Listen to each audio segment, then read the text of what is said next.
Hello everyone. I am the storyteller and I am here to help you today. I know you use this video to fall asleep, so before that, like the video and subscribe to the channel. Now get comfortable and relax. The headlights barely cut through the torrential downpour as I squinted at the empty road ahead. I should have known better than to take this shortcut, but I was already running late for my sister's engagement party. Now, as the wind howled and rain lashed against my windshield, I realized this might have been the worst decision I'd made all year. That's when I heard it, a sputtering cough from the engine, followed by an ominous rattle. No, no, no, I muttered, gripping the steering wheel tighter. The car lurched, losing speed rapidly. I managed to guide it to the shoulder before it shuddered to a complete stop. I sat there for a moment, listening to the rain drumming on the roof and trying to calm my racing heart. This couldn't be happening. Not here, not now. I fished my phone out of my purse, praying for at least one bar of signal. Nothing. Of course. With a deep breath, I popped the hood and stepped out into the deluge. The rain soaked through my clothes instantly, plastering my hair to my face. I propped open the hood and peered inside, the meager light from my phone revealing absolutely nothing I understood. A pair of headlights appeared in the distance, growing brighter as they approached. I waved my arms, hoping they'd stop. To my relief, the vehicle, a pickup truck, slowed and pulled up behind me. A man stepped out, raincoat pulled tight around him. He approached with a friendly wave. "Car trouble," he called over the storm. "Yeah," I replied, trying to keep the desperation out of my voice. "It just died on me. I don't know what's wrong." He nodded, moving closer to inspect the engine. "Mind if I take a look?" I stepped back, grateful for the help. "Please, be my guest." As he leaned in, the light from my phone illuminated his face. He was older than I'd initially thought, probably in his 50s, with graying hair and deep-set eyes. There was something about those eyes that made me uneasy, but I chalked it up to the stress of the situation. "Looks like your alternator might be shot," he said after a few moments. "Not something we can fix out here, I'm afraid." I felt my heart sink. "Great," I muttered. "Just great." He straightened up, wiping his hands on his jeans. "I can give you a ride to the nearest town if you'd like. There's a mechanic there who might be able to help." I hesitated. Every instinct told me getting into a car with a stranger was a bad idea, especially on a night like this. But what choice did I have? "That'd be great, thank you," I said, forcing a smile. He grinned back, and something in that smile made my skin crawl. "Happy to help. Grab whatever you need and hop in. I'm Jake, by the way." "Sarah," I replied, quickly gathering my purse and a small overnight bag from the back seat. I climbed into his truck, the warmth a stark contrast to the chill outside. As we pulled away, I cast one last glance at my car, a lonely silhouette in the rain. "So, Sarah," Jake said as we drove, "what brings you out to these parts on such a nasty night?" "I was heading to my sister's engagement party," I explained. "Thought I'd take a shortcut. Guess that backfired." He chuckled, a low, gravelly sound. "Shortcuts have a way of doing that sometimes. You from around here?" I shook my head. "No, just visiting. You?" "Born and raised," he said, pride evident in his voice. "Know these roads like the back of my hand." We lapsed into silence for a few minutes, the rhythmic swish of the wipers the only sound. I found myself studying Jake out of the corner of my eye. His hands gripped the steering wheel tightly, knuckles white. Every so often, he'd glance my way, that unsettling smile playing on his lips. "So, tell me about yourself, Sarah," he said suddenly, breaking the silence. "What do you do for a living?" "I'm a teacher," I replied, keeping my answer vague. Something told me to be cautious with personal information. "A teacher, huh? That's admirable work. What grade?" "Third," I lied. "I actually taught high school. but I didn't want to say that. Jake nodded, his eyes never leaving the road. You married? Got kids? The question caught me off guard. No, I said, my unease growing. Not yet. He clicked his tongue. Pretty girl like you? That's a shame. I shifted uncomfortably in my seat, searching for a way to change the subject. How much further to town? Oh, we've got a ways to go yet, he said, that smile returning. Plenty of time to chat. My heart rate picked up. I didn't remember the town being this far when I'd passed through earlier. I tried to focus on the road, looking for familiar landmarks, but the rain made it nearly impossible to see anything beyond the immediate range of the headlights. And you know, Jake continued, his tone conversational, it's not safe for a woman to be out alone on a night like this. All sorts of unsavory characters about. I swallowed hard, my mouth suddenly dry. I'm usually more careful, I managed to say. He glanced at me, his eyes glinting in the dim light. Oh, I'm sure you are. But sometimes, careful just isn't enough. A chill ran down my spine that had nothing to do with my wet clothes. I subtly checked the door handle, relieved to find it unlocked. At least I had an escape route if I needed it. You said there was a mechanic in town? I asked, trying to steer the conversation back to safer ground. Jake nodded. Old Bill. Known him for years. He'll take good care of you. Something in the way he said it made my skin crawl. I found myself wondering if there really was a mechanic named Bill, or if Jake was just leading me on. We turned off the main road onto a narrow, unpaved track. Trees loomed on either side, their branches reaching out like gnarled fingers in the darkness. This doesn't look like the way to town, I said, unable to keep the fear out of my voice. Jake chuckled. Just a little detour, roads flooded up ahead. I didn't believe him for a second. My heart was pounding so hard I was sure he could hear it. I gripped my purse tighter, feeling for my keys. They weren't much, but they were better than nothing if I needed to defend myself. You know, Jake said, his voice taking on a darker tone. I've been driving these roads for decades, picked up all sorts of interesting folks, but none quite as interesting as you, Sarah. I didn't respond, my mind racing with possible escape plans. Could I jump out while the truck was moving? We weren't going that fast, but in this rain, I'd likely hurt myself. And then what? I had no idea where we were or which way to run. Jake continued, seemingly oblivious to my distress. I bet you're wondering where we're really going, aren't you? Well, don't you worry, we're almost there. As if on cue, a dilapidated house came into view. Jake pulled up in front, killing the engine. The sudden silence was deafening. Here we are, he said, turning to face me. Home sweet home. I stared at the house in horror. Paint peeled from the weathered siding, and several windows were boarded up. This clearly wasn't the town, and there was no mechanic in sight. I think there's been a misunderstanding, I said, my voice shaking. I really need to get to town. Jake's smile widened, revealing yellowed teeth. Oh, I don't think there's been any misunderstanding at all, Sarah. I think you know exactly what's going on here. My hand closed around my keys, holding them between my fingers like a weapon. Please, I said, just let me go. I won't tell anyone about this, I swear.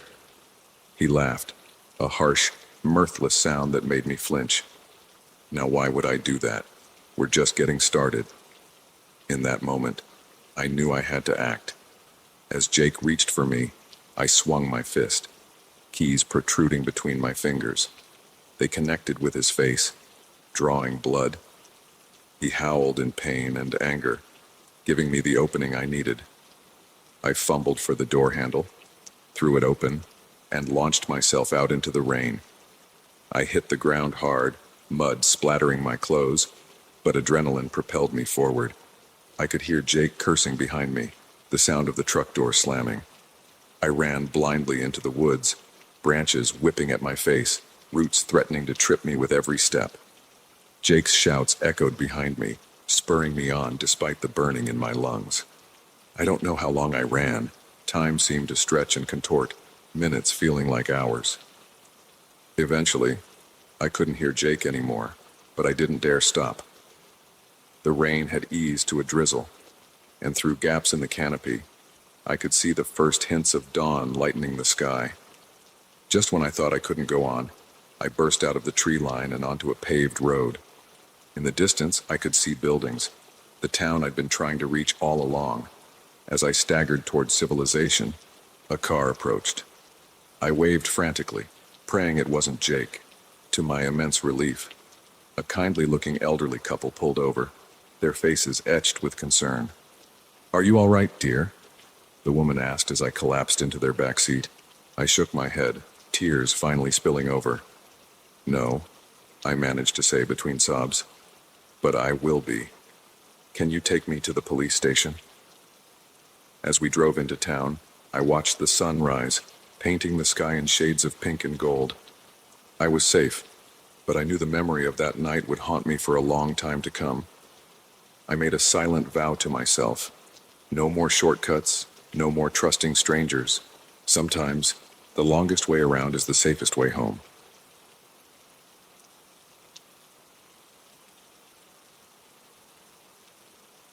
The keycard clicked, and I pushed open the door to room 237, eager to collapse onto the bed after a grueling day of meetings. Little did I know, this mundane motel room held a secret that would plunge me into a night of terror I'd never forget. I tossed my briefcase onto the worn armchair and loosened my tie, surveying the room with a sigh. It was your typical budget motel fare, outdated floral wallpaper, a lumpy-looking bed, and a TV that had seen better days. But it was just for one night, I reminded myself. Tomorrow I'd be back home, away from this godforsaken town and its endless string of client presentations. As I unpacked my overnight bag, my foot caught on something in the thin carpet. I stumbled, catching myself on the edge of the bed. Frowning, I knelt down to investigate. There, partially hidden by the bedskirt, was a small metal ring. Curiosity piqued. I gave it a tug. To my surprise, a section of the carpet came up, revealing a trapdoor underneath. My heart raced as I stared at the unexpected discovery. 1,000 questions raced through my mind.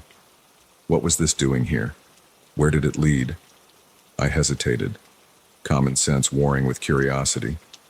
The smart thing would be to call the front desk, report the find, and request a new room. But something held me back. Maybe it was the thrill of the unknown, or maybe I was just too tired to deal with moving rooms. Whatever the reason, I found myself reaching for the handle. The trapdoor opened with a soft creak, revealing a narrow ladder descending into darkness. The air that wafted up was cool and damp, carrying a musty odor that made me wrinkle my nose. I fished my phone out of my pocket, switching on the flashlight. The beam illuminated a small, cramped space below, some kind of crawl space or tunnel. It looked like it extended beyond the confines of my room. Against my better judgment, I lowered myself onto the ladder. Each rung creaked under my weight as I descended, my heart pounding in my chest. The flashlight cast eerie shadows on the walls, which appeared to be bare earth supported by old wooden beams. As my feet touched the ground, I had to hunch over to avoid hitting my head on the low ceiling. I swept the light around, taking in my surroundings. The tunnel stretched out in both directions, disappearing into darkness. The walls were lined with pipes and old electrical wiring. It looked like some kind of maintenance access. But why would it be accessible from a guest room? Curiosity overrode caution, and I decided to explore a bit further. I chose the direction that I thought led further into the motel and started walking, my footsteps muffled by the earthen floor. As I moved deeper into the tunnel, the air grew colder and damper. Water dripped somewhere in the distance, the sound echoing ominously. I was about to turn back when I heard something that made me freeze in my tracks. Voices. They were muffled and distant, but unmistakably human. My first instinct was to call out, but something stopped me. There was an urgency to the voices, a tension that put me on edge. I crept forward, following the sound. As I got closer, I could make out words. Shipment's coming in tomorrow night. We need to be ready. What about the cops? Johnson's been sniffing around. Don't worry about Johnson. He's been taken care of. My blood ran cold. This wasn't a casual conversation. It sounded like something illegal was going down. I edged closer, straining to hear more. The boss wants this to go smoothly. No mistakes this time, got it? Yeah. We'll be ready. What time? Midnight, the usual spot. I leaned in, trying to catch more details, when suddenly my foot slipped on a wet patch of ground. I stumbled, my hand shooting out to catch myself against the wall. In the process, my phone clattered to the ground, the flashlight beam spinning wildly. The voices abruptly stopped. My heart leapt into my throat as I heard footsteps approaching. Panic seized me as I scrambled to retrieve my phone, fumbling in the darkness. What was that? Did you hear something? Check it out. Now. I snatched up my phone and turned, ready to sprint back the way I came. But in my haste and confusion, I took a wrong turn. The footsteps were getting closer, and I could see the bobbing beam of a flashlight behind me. I ran blindly, no longer caring about stealth. My lungs burned as I gasped for air in the stuffy tunnel. I could hear shouts behind me, spurring me to run faster. Suddenly, my foot caught on something, a root or a piece of debris. I couldn't tell. I went down hard, landing face first in the dirt. Pain shot through my knee and palms, but adrenaline kept me moving. I scrambled to my feet just as a beam of light fell on me. Hey, stop right there. I didn't look back, just ran. The tunnel seemed endless, twisting and turning. I had no idea where I was or how to get back to my room. All I knew was that I had to get away. Just when I thought my legs would give out, I saw something ahead, a ladder, similar to the one in my room. Without hesitation, I lunged for it, practically flying up the rungs. I burst through the trapdoor, finding myself in another motel room. It was dark and empty, thank God. I slammed the trapdoor shut and dragged the nearest piece of furniture, a heavy dresser, over it. Panting heavily, I leaned against the wall, trying to catch my breath and make sense of what had just happened. I had stumbled upon something big, something dangerous. Those men in the tunnel were clearly involved in criminal activities, and now they knew someone had overheard them. I peered out the window, trying to get my bearings. I was on the ground floor, at the back of the motel. My room was on the second floor, near the front. I had no idea whose room this was or when they might return. A plan started to form in my mind. I needed to get out of here. Fast.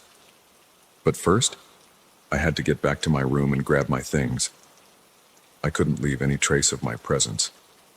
Cautiously, I opened the door and peered out. The parking lot was quiet. No sign of any suspicious activity. I slipped out, trying to look casual as I made my way back to the main building. My heart was in my throat as I climbed the stairs to the second floor. What if they had already found my room? What if they were waiting for me? I approached my door, key card in hand. Taking a deep breath, I swiped it and pushed the door open, half expecting to find angry criminals waiting for me. But the room was empty, exactly as I had left it. I let out a sigh of relief, then quickly began gathering my things. I had to get out of here before they figured out which room I was in. As I stuffed clothes into my bag, my mind raced. Should I call the police? But what would I tell them? That I had eavesdropped on a criminal conversation while trespassing in a secret tunnel? It sounded insane even to me. No. The safest thing to do was to leave quietly and anonymously. I could think about what to do with the information once I was far away from here. I did one last sweep of the room, making sure I hadn't left anything behind. The trapdoor was still open, a dark maw in the floor. I hesitated, then closed it and dragged the armchair over it. It wasn't much, but it might slow them down if they came looking. With my bag packed, I took a deep breath and opened the door. The hallway was clear. I made my way to the stairs, forcing myself to walk at a normal pace despite every instinct screaming at me to run. As I reached the lobby, I heard voices coming from the front desk. I froze, recognizing one of them as the man from the tunnel. Panic threatened to overwhelm me, but I forced it down. I couldn't go out the front. I'd have to find another way. I backtracked, following signs to a side exit. Just as I pushed the door open, I heard a shout behind me. They'd spotted me. I ran, no longer caring about looking suspicious. I sprinted across the parking lot to my car, fumbling with the keys. The shouts were getting closer. Finally, I got the door open and threw myself inside. The engine roared to life just as two men burst out of the motel entrance. I threw the car into reverse and peeled out of the parking lot, tires screeching.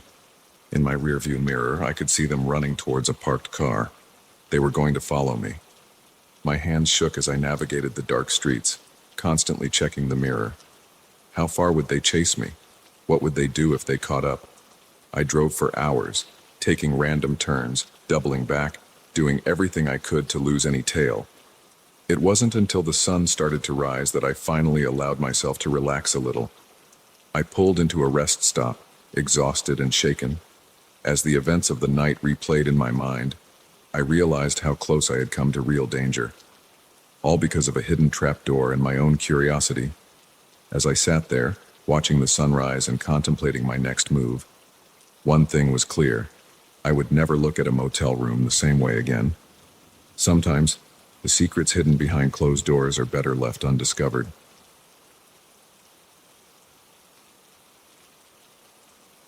The first drop of rain hit my face like an icy warning. I looked up at the darkening sky, cursing my luck. What had started as a peaceful day hike was about to turn into a nightmare I'd never forget. I'd been walking for hours, enjoying the solitude of the forest and the crisp autumn air. The trail was supposed to loop back to my car, but somewhere along the way, I must have taken a wrong turn. As the shadows lengthened and the temperature dropped, I realized with growing dread that I was lost.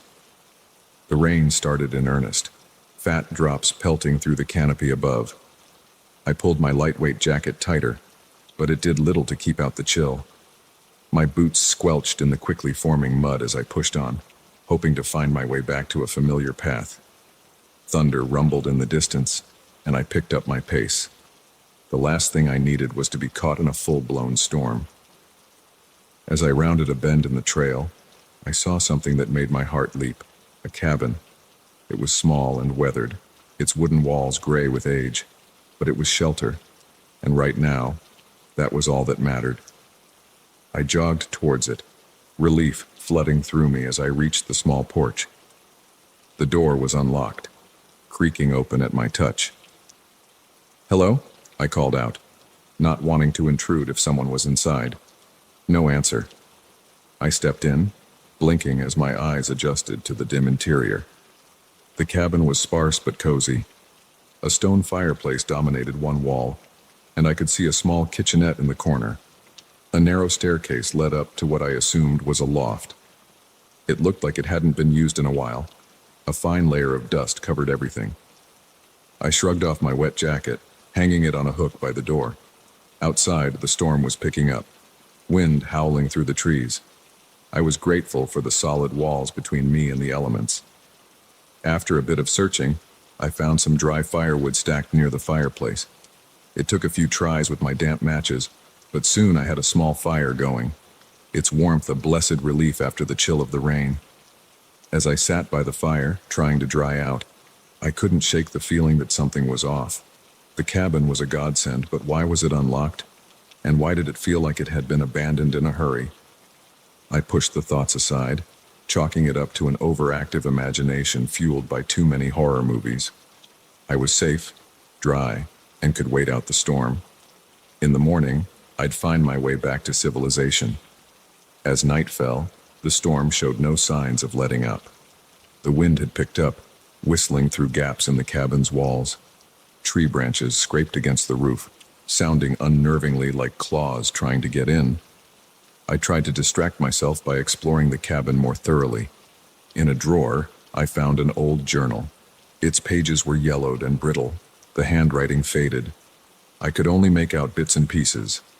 Day 3. The noises are getting louder. Something's out there. Day 7. I saw it today. God help me, I saw it. Day 12. Can't sleep. It's always watching. The last entry sent a chill down my spine. If you're reading this, get out. Get out now. I snapped the journal shut, my heart racing. It was just the ramblings of some paranoid hermit, I told myself. Nothing to worry about.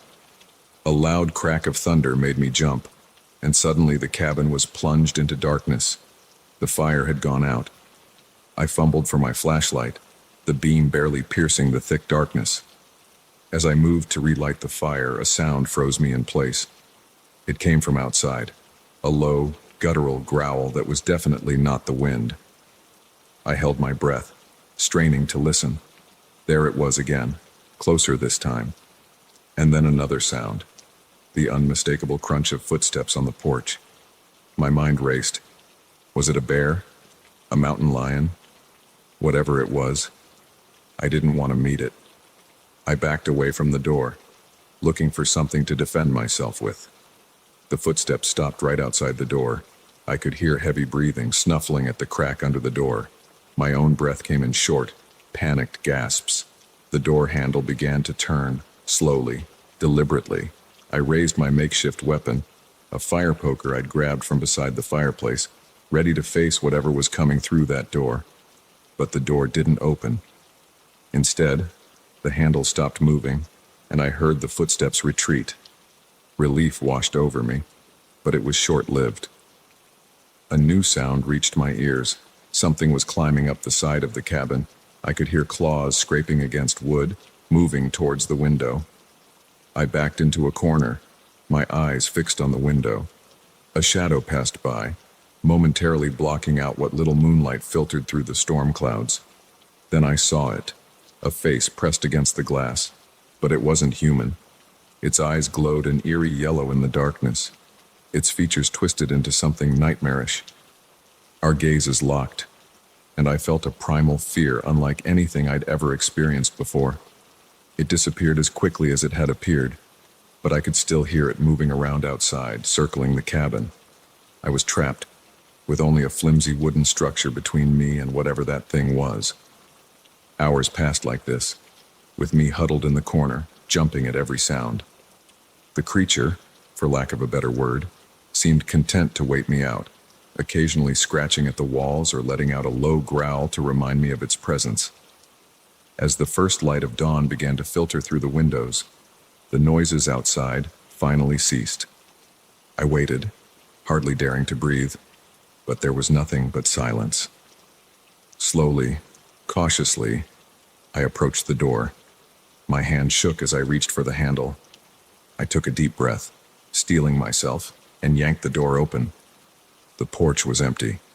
The forest beyond was quiet, peaceful even, as if the terrors of the night had been nothing but a bad dream. But the deep claw marks in the wooden railing told a different story. I didn't wait around to see if the creature would return. I grabbed my still damp jacket and set off down the trail, my legs carrying me as fast as they could go. I didn't know if I was going the right way, and at that point, I didn't care. I just needed to get as far away from that cabin as possible. It was mid-afternoon when I finally stumbled onto a road. A passing motorist took pity on me, giving me a ride to the nearest town. I must have looked a sight, muddy, disheveled, with wild eyes and an even wilder story. The local sheriff listened patiently as I recounted my experience, but I could see the skepticism in his eyes. He promised to send someone to check out the cabin, but his tone made it clear he didn't expect to find anything. As I sat in a diner later, waiting for a friend to come pick me up, I couldn't shake the memory of those glowing eyes, that inhuman face. I knew what I had seen, what I had experienced, even if no one else believed me. I glanced out the window, towards the forest looming in the distance. For a moment, I could have sworn I saw a shadow move between the trees, a pair of yellow eyes gleaming in the darkness. But when I blinked, it was gone. I turned back to my coffee, my hands shaking slightly as I raised the cup to my lips. I knew one thing for certain. I would never set foot in those woods again. Some mysteries are better left unsolved, some creatures better left undiscovered. As I left the diner, the journal I'd found in the cabin weighed heavy in my pocket. Its warning echoed in my mind. If you're reading this, get out. Get out now. I had gotten out, but I couldn't shake the feeling that it wasn't over. That somehow, someway, the thing from the woods would find me again. I climbed into my friend's car, casting one last glance at the forest. As we pulled away, I made a silent vow to myself. I would be ready next time, because deep down, I knew there would be a next time. The creature had my scent now, and something told me it wasn't the type to give up easily. The trees receded in the rearview mirror, but the memory of that night in the cabin would stay with me forever. It was a reminder that sometimes the most terrifying things aren't the monsters we imagine in the dark, but the ones that are all too real, waiting just beyond the light of our campfires, watching and waiting for their moment to strike.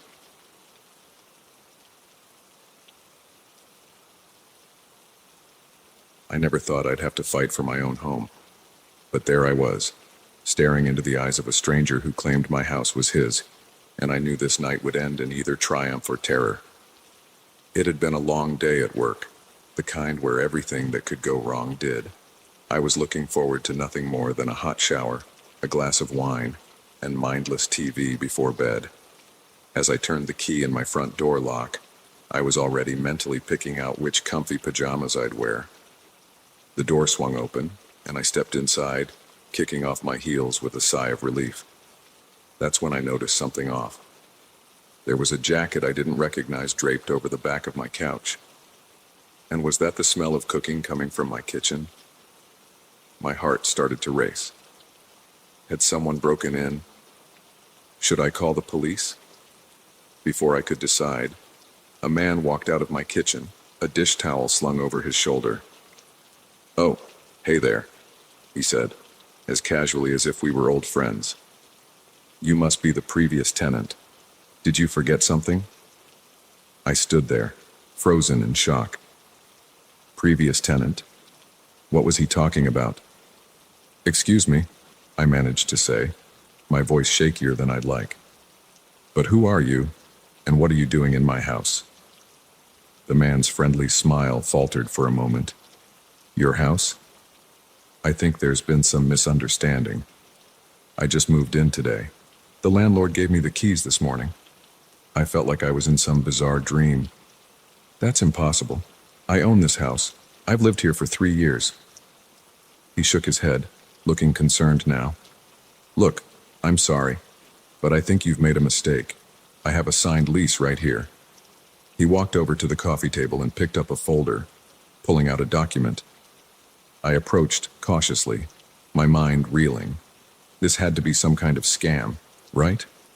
But as I glanced at the paper he held out, I saw what looked like a legitimate lease agreement, dated today, with this man's name, James Thompson, and my address. This isn't right," I said, my voice growing stronger with indignation. "I never rented this place out. I own it. There must be some mistake." James ran a hand through his hair, looking frustrated. "Listen, I don't know what's going on here, but I paid a deposit and first month's rent. I have a legal right to be here." I pulled out my phone. "I'm calling the police. This is ridiculous." "Wait," James said, holding up his hands. "Let's not get ahead of ourselves. Why don't we call the landlord and sort this out?"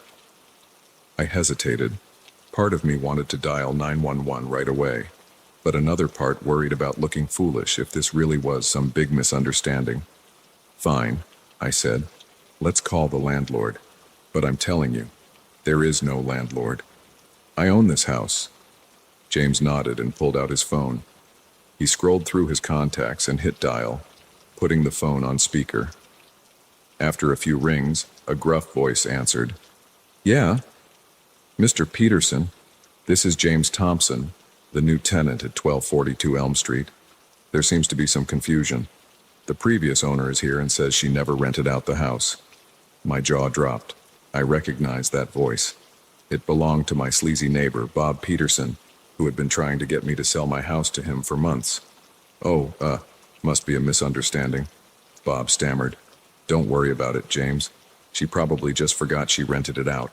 You've got a legal lease, so you're in the clear. I snatched the phone from James's hand. Bob, what the hell do you think you're doing? You know damn well I didn't rent out my house. There was a pause, then a click as Bob hung up. I stared at the phone in disbelief, then at James, who looked as confused as I felt. Look, I said, trying to keep my voice calm. I don't know what's going on here, but I can prove this is my house. I have the deed, tax documents, everything.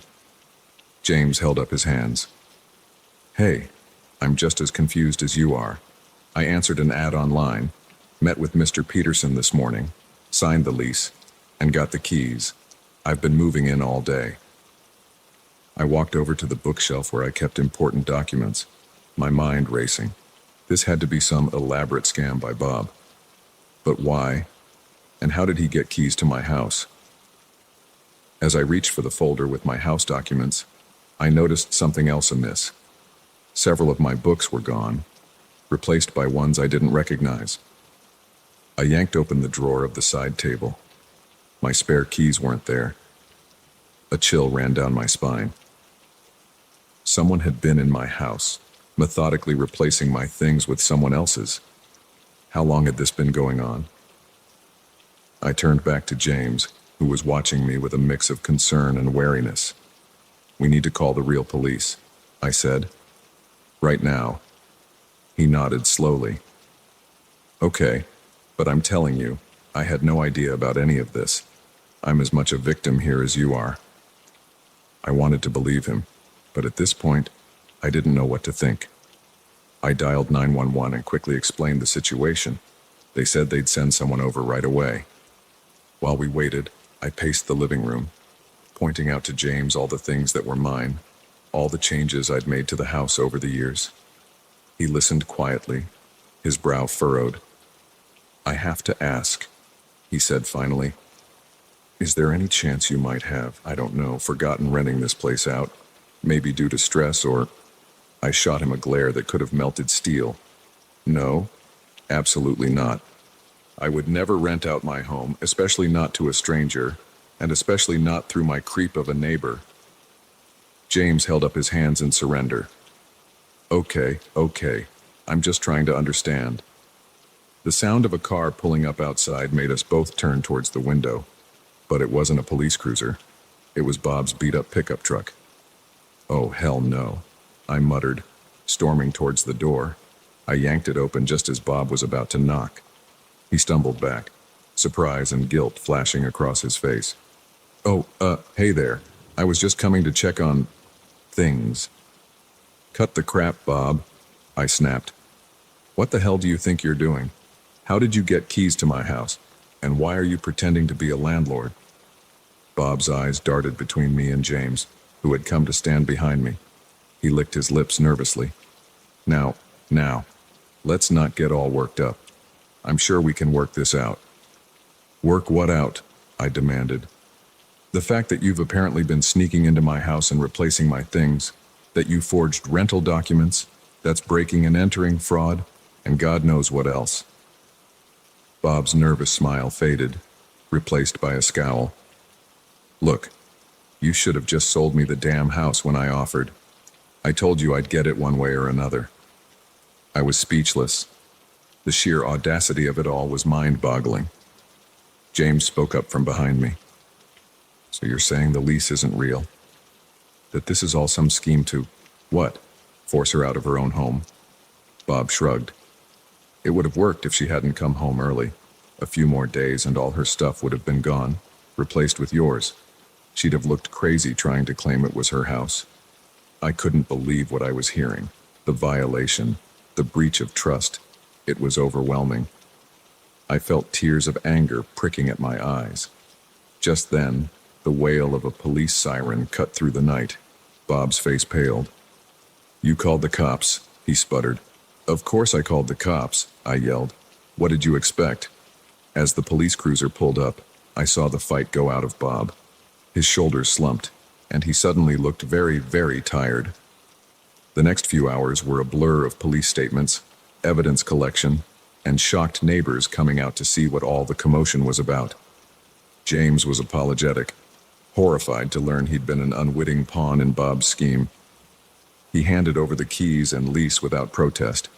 As the police led Bob away in handcuffs, I stood on my porch, watching. My home suddenly felt different, tainted by the invasion. I knew it would take time to feel safe here again. James approached me, looking sheepish. "I'm so sorry about all this. I had no idea." I nodded, too drained to be angry at him anymore. "I know. It's not your fault." He hesitated, then said, "You know, my lease on my old place isn't up yet. If you wanted, you could stay there for a bit. You know, until you feel comfortable here again." I was touched by the offer. "Thank you. I might take you up on that." As James left and the police finally cleared out, I walked back into my house. It was mine, unquestionably mine, but it didn't feel like home anymore. Not yet. I looked around at the mix of my things and James's, at the subtle signs of Bob's intrusion. I poured myself that glass of wine I'd been dreaming of earlier, though it felt like a lifetime ago now. As I sipped it, I made a silent promise to myself. I would reclaim my home, my sense of safety. It wouldn't be easy, but I was tougher than Bob had bargained for. After all, home isn't just a place.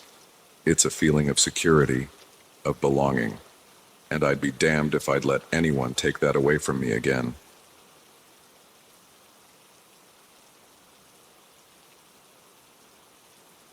The old warehouse loomed before me, a hulking shadow against the night sky. I'd done this job 100 times before, but something about tonight felt different. If only I'd listened to that nagging feeling in my gut, I might have avoided the terror that was about to unfold. My name's Mike, and I've been working as a night security guard for the past 5 years.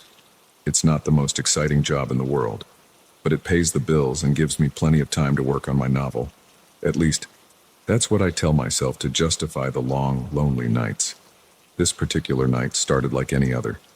I arrived at the warehouse just before midnight, thermos of coffee in hand, ready for another uneventful shift. The place was huge, a maze of storage units and forgotten inventory. During the day, it bustled with activity, but at night, it was my kingdom of silence. I did my first round, checking doors and windows, making sure everything was secure. The beam of my flashlight cut through the darkness, casting long shadows that seemed to dance and twist with each step. I'd long since gotten used to the creaks and groans of the old building settling, but tonight, every sound seemed amplified. It was around 2 a.m. when I first heard it, a faint noise, barely audible over the hum of the ventilation system. I paused, straining my ears. There it was again, a muffled thud, followed by what sounded like whispered voices. My heart rate picked up. In 5 years, I'd never encountered anything more dangerous than a raccoon that had somehow gotten inside. But this was different. This was human. I reached for my radio, ready to call it in, but hesitated. What if it was nothing? I'd look like an idiot if I called the cops over a figment of my imagination. No, I decided. I'd check it out first. I moved quietly through the warehouse, my senses on high alert. The noise was coming from the back, near the loading docks. As I got closer, the whispers became clearer. 2, maybe 3 voices, speaking in urgent, hushed tones. I pressed myself against a stack of crates, inching closer to peek around the corner. What I saw made my blood run cold. 3 men were huddled around the back of a van, its doors wide open. They were unloading something, large, heavy-looking duffel bags. One of them was holding a gun. I pulled back, my mind racing. This was way above my pay grade. I needed to call the police, and now. But as I reached for my radio, my elbow knocked against one of the crates. The sound, though small, echoed in the quiet warehouse like a gunshot. The whispers stopped abruptly. "What was that?" one of the men hissed. "Check it out," another commanded. I heard footsteps approaching my hiding spot. Panic surged through me. I couldn't go back the way I came. They'd see me for sure. My only option was to go deeper into the warehouse. I took off running, no longer caring about stealth. Behind me, I heard shouts and the sound of pursuit. I weaved through the maze of shelves and crates, my heart pounding in my ears. I knew the layout of the warehouse better than they did, but they had the advantage of numbers and guns. I needed to find a place to hide, to catch my breath and think. I spotted a stack of empty wooden pallets and dove behind them, trying to control my ragged breathing. The footsteps grew closer, flashlight beams sweeping across the floor. "He's got to be here somewhere," one of the men growled. "Find him." I closed my eyes, willing myself to become invisible. The footsteps paused near my hiding spot. I could hear the man's heavy breathing, smell the acrid scent of cigarette smoke clinging to his clothes. For a heart-stopping moment, I thought he'd spotted me. But then the footsteps moved on, fading into the distance. I let out a shaky breath. I was safe, for now. But I couldn't stay here forever. I needed to get to a phone, to call for help. Slowly, carefully, I peered out from behind the pallets. The coast seemed clear. I crept out, moving as quietly as I could towards the office area. If I could make it there, I could use the landline to call the police. I was halfway there when a voice rang out. There he is." I broke into a sprint, no longer caring about stealth. I could hear them behind me, gaining ground. The office door was just ahead. If I could reach it, lock myself in. Something hit me hard from behind, sending me sprawling to the ground. I hit the concrete floor with a painful thud. The wind knocked out of me. Rough hands grabbed me, hauling me to my feet. I found myself face to face with one of the men, his eyes cold and hard in the dim light. "Well, well," he sneered. "What do we have here? A little rat who doesn't know how to mind his own business?" I struggled against his grip, but it was useless. The other two men appeared, one of them training his gun on me. "What should we do with him?" the one holding me asked. The man with the gun stepped forward, his face impassive. "We can't leave any witnesses." My blood turned to ice. This was it. I was going to die here, in this god-forsaken warehouse, and no one would know what happened to me. But then, a miracle. In the distance, I heard the faint wail of police sirens. The men froze, exchanging panicked looks. "How?" one of them started to ask. Then I remembered my radio. In the scuffle, I must have hit the panic button. Help was on the way. The man holding me cursed, shoving me to the ground. "We gotta get out of here." They took off running towards their van, leaving me lying on the cold concrete floor. I wanted to cry with relief. Minutes later, the warehouse was swarming with police. I gave my statement, still shaking from the adrenaline. The officers praised my quick thinking with the panic button, but all I could think about was how close I'd come to disaster. As dawn broke, I sat in the back of an ambulance, a shock blanket draped over my shoulders. The police had caught two of the men trying to flee in their van. The third was still at large, but they assured me they'd find him. I watched as officers carried out the duffel bags, their contents confirming my worst fears. Drugs, weapons, cash. It was a major bust. One of the detectives approached me, a grim smile on his face. "You did good tonight, son," he said. "You stumbled onto something big, a drug trafficking operation we've been trying to crack for months." I nodded numbly, still trying to process everything that had happened. "We'll need you to come down to the station later to give a full statement," he continued. "And, well, you might want to consider finding a new job. These guys have connections. It might not be safe for you here anymore." The reality of his words hit me like a ton of bricks. My life as I knew it was over. I'd have to move, start fresh somewhere new. All because I'd been in the wrong place at the wrong time. But as I watched the sun rise over the warehouse, casting long shadows across the parking lot, I realized something. For the first time in years, I felt truly alive. The monotony of my nightly routine had been shattered, replaced by a heart-pounding adventure straight out of the novels I'd been trying to write. I turned to the detective. "You know," I said, a small smile playing on my lips. "I think I might have found my new career path." He raised an eyebrow. "Oh, yeah," I nodded.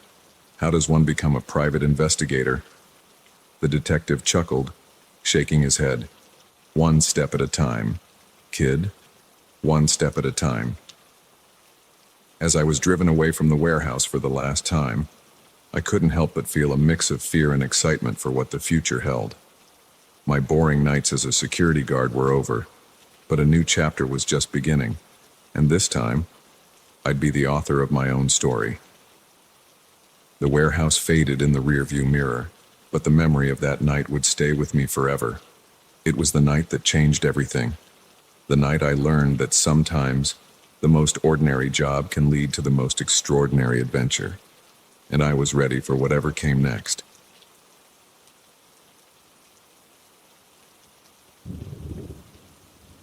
The moment the lights flickered and died, I knew this wasn't going to be just another stormy night. Little did I know, the darkness that enveloped my house would bring with it a terror I'd never imagined possible. I'd been curled up on the couch, halfway through a thriller novel I conned when the storm hit. Rain lashed against the windows, and wind howled through the trees outside. It was the kind of night that made you grateful for the comfort of four walls and a roof. The power had been flickering on and off all evening, so when it finally gave out completely, I wasn't surprised. I set my book aside with a sigh and fumbled for my phone, using its dim light to navigate to the kitchen where I kept my emergency candles. As I rummaged through drawers looking for matches, a loud thump from downstairs made me freeze. My house was old, full of creaks and groans, but this was different. This sounded deliberate. I held my breath, listening intently. For a moment, all I could hear was the pounding of rain on the roof. Then, unmistakably, the sound of footsteps. My heart leapt into my throat. Someone was in the house. I clutched my phone tighter, my mind racing. Should I call the police? But what if it was just my imagination? I'd feel foolish if I called 911 over a case of storm-induced paranoia. Another creak, closer this time. Whoever it was, they were at the bottom of the stairs now. I needed to hide. My bedroom was just down the hall, but to get there, I'd have to cross the open space at the top of the stairs. If the intruder looked up at the wrong moment. The decision was made for me as I heard the first stair groan under the intruder's weight. They were coming up. I darted across the hallway, praying the storm would mask any noise I made. I slipped into my bedroom and eased the door shut, fighting the urge to slam it and give away my position. My hands shook as I tried to unlock my phone to call for help. But in my panic, I must have turned it off. The startup screen glowed mockingly at me, taking an eternity to load. The footsteps were on the landing now, slow and deliberate. They paused, and I held my breath, certain whoever it was could hear my thundering heartbeat. A floorboard creaked right outside my door. I backed away, looking wildly around for a weapon, anything I could use to defend myself. My eyes fell on the heavy lamp on my bedside table. It wasn't much, but it was better than nothing. I unplugged the lamp, gripping it tightly as I positioned myself behind the door. If they came in, I'd have one chance to surprise them. The door handle turned slowly, the latch clicking as it released. Time seemed to slow down as the door began to swing open. A shadow fell across the floor, elongated and distorted in the faint light from the window. I raised the lamp, every muscle in my body tensed. The intruder took one step into the room. I swung the lamp with all my might. There was a sickening thud and a cry of pain. The figure stumbled, and I used that moment to shove past them, bolting for the stairs. I took the steps two at a time, nearly falling in my haste. Behind me, I could hear angry shouts and the thunder of pursuit. I reached the bottom of the stairs and headed for the front door. My fingers fumbled with the lock, precious seconds ticking by as I struggled to open it. Just as I managed to turn the deadbolt, a hand grabbed my shoulder, yanking me backward. I screamed, more in fury than fear, and swung my elbow back hard.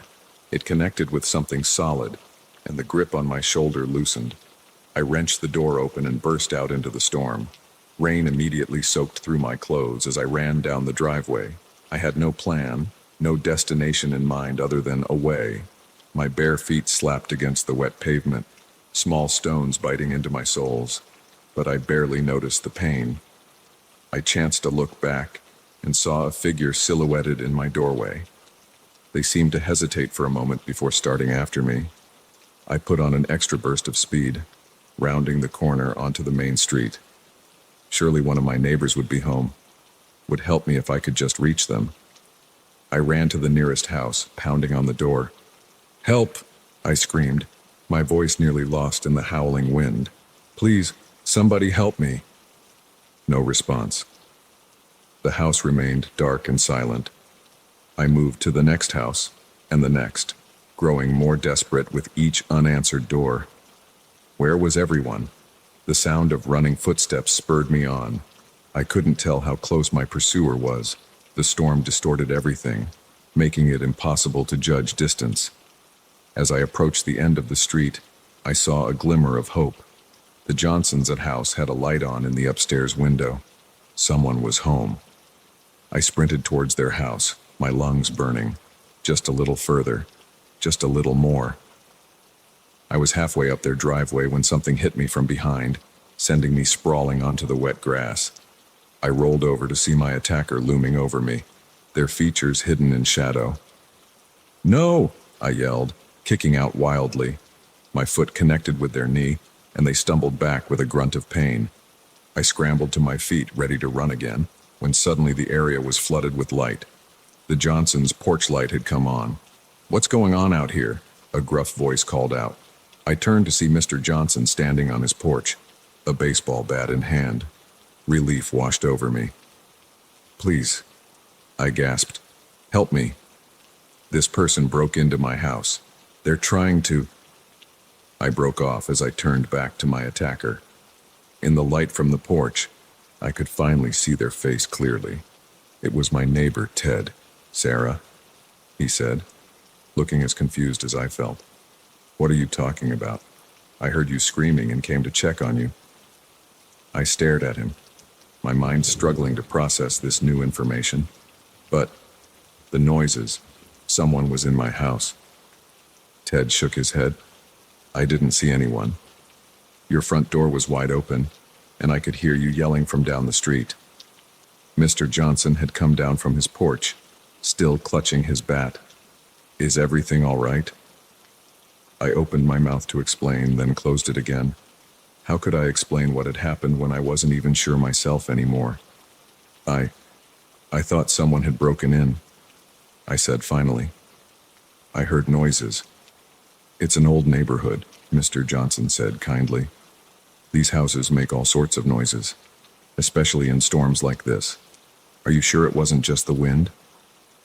I wanted to protest, to insist that what I'd heard was real, but doubt was already creeping in.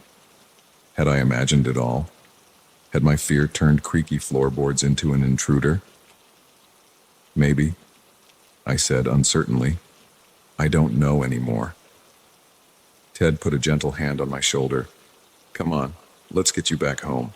You're soaked to the bone." As we walked back to my house, I couldn't shake the feeling that I was missing something. The fear had been so real, the danger so immediate. How could it all have been in my head? We reached my front door, still standing open from my frantic escape. Ted insisted on checking the house, just to be safe.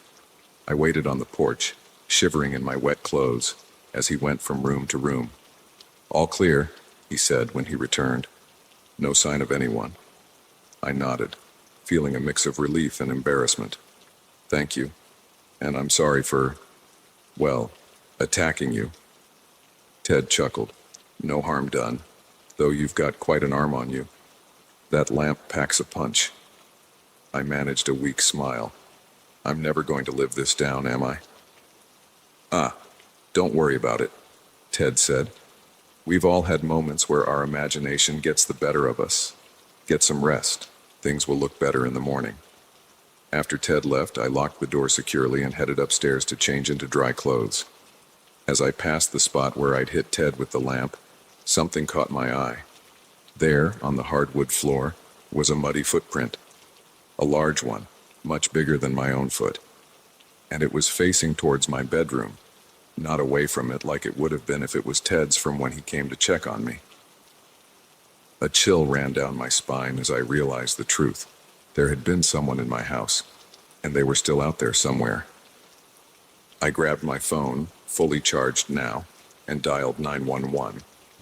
As I waited for the operator to pick up, I stared at that muddy footprint, a stark reminder that sometimes the monsters we fear are all too real. The storm continued to rage outside, but it no longer seemed like the biggest threat. Someone had been in my house tonight, and something told me they wouldn't give up so easily. Whatever their intention had been, I had a feeling this was far from over. As I gave my statement to the police, I couldn't shake the image of that shadowy figure in my doorway. Who were they? What did they want? And most importantly, when would they be back? One thing was certain. I would be sleeping with the lights on for a very long time.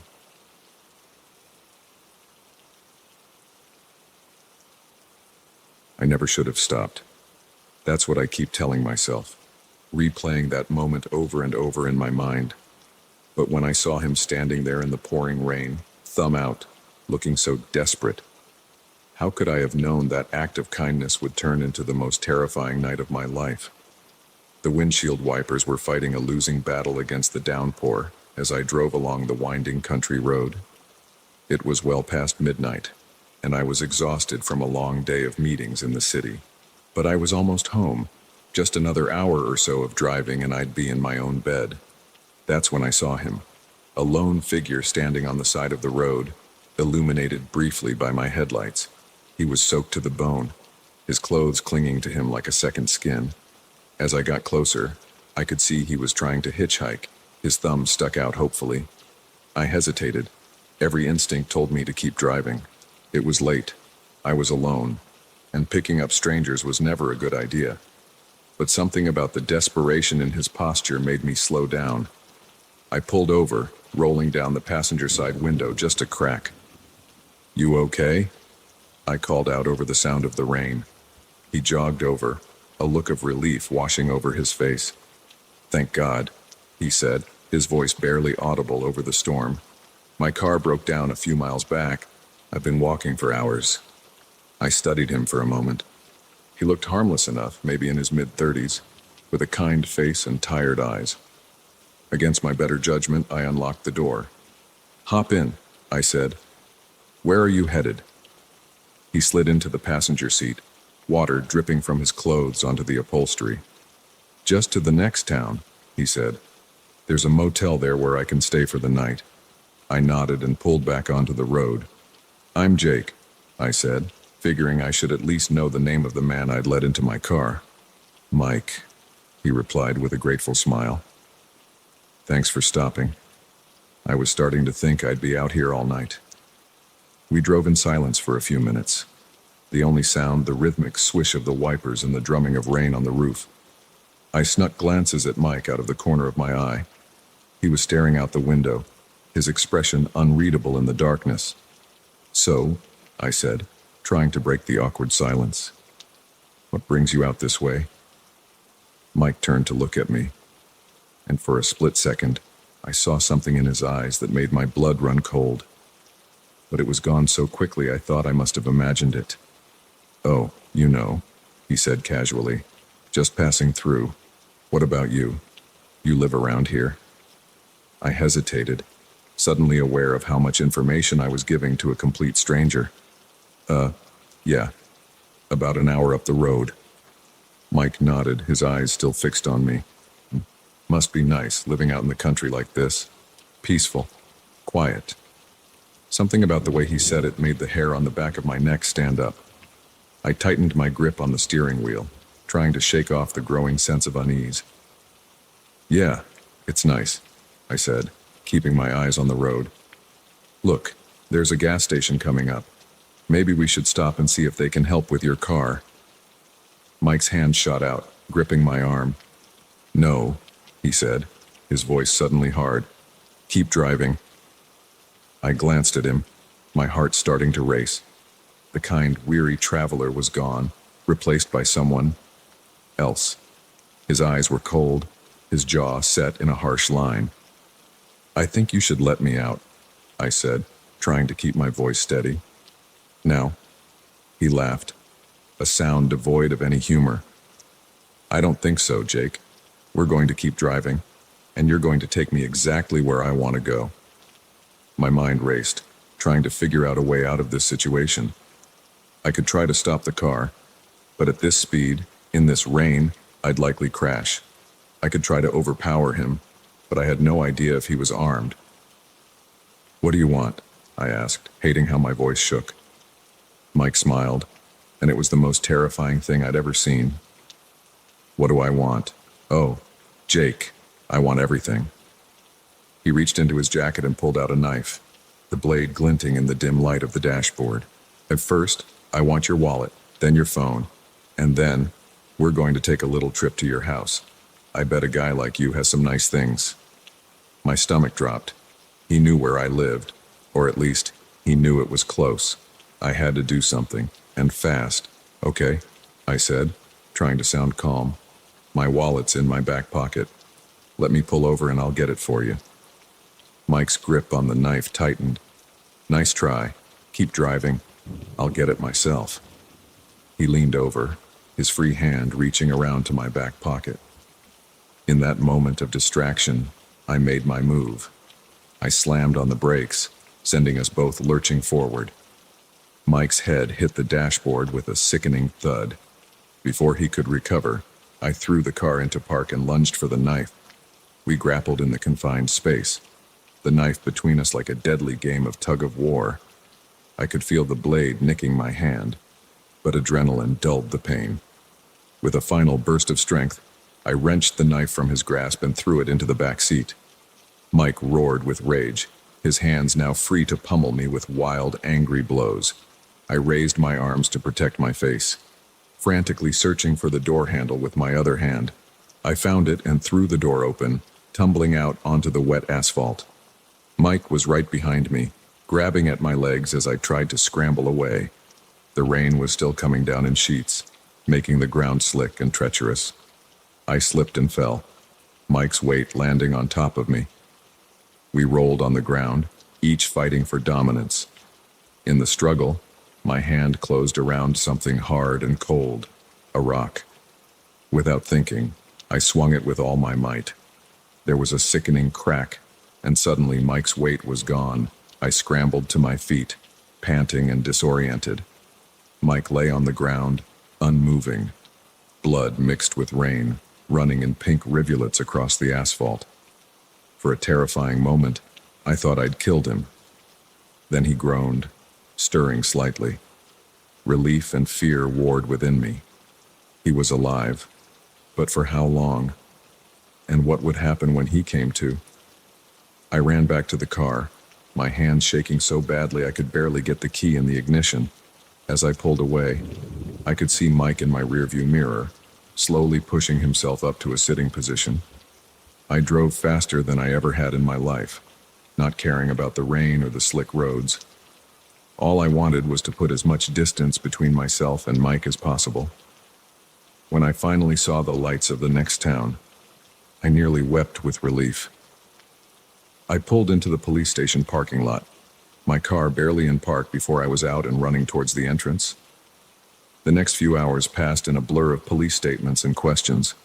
They sent out patrols to look for Mike, but the storm had washed away most of the evidence. They assured me they would keep looking, that they would find him. But as I sat in the station, a shock blanket around my shoulders and a cup of lukewarm coffee in my trembling hands, I couldn't shake the feeling that this wasn't over. Mike was still out there, and he knew more about me than I was comfortable with. As dawn broke, casting a pale light over the rain-soaked town, I made a decision. I couldn't go home. Not yet. Maybe not ever. Mike had taken more than just my sense of safety. He'd taken my ability to trust, my belief in the goodness of strangers. I called my boss, told him I needed some time off. Then I checked into a motel under a false name, paid in cash, and tried to figure out what to do next. As I lay on the lumpy motel bed, staring at the water-stained ceiling, I couldn't help but think about how quickly life can change. One moment of misplaced kindness, one split-second decision, and suddenly everything you know is turned upside down. I don't know if they'll ever catch Mike. I don't know if I'll ever feel safe picking up a hitchhiker again. But I do know one thing. The next time I see someone standing on the side of the road, thumb out, looking desperate, I'll keep driving, no matter how hard it's raining.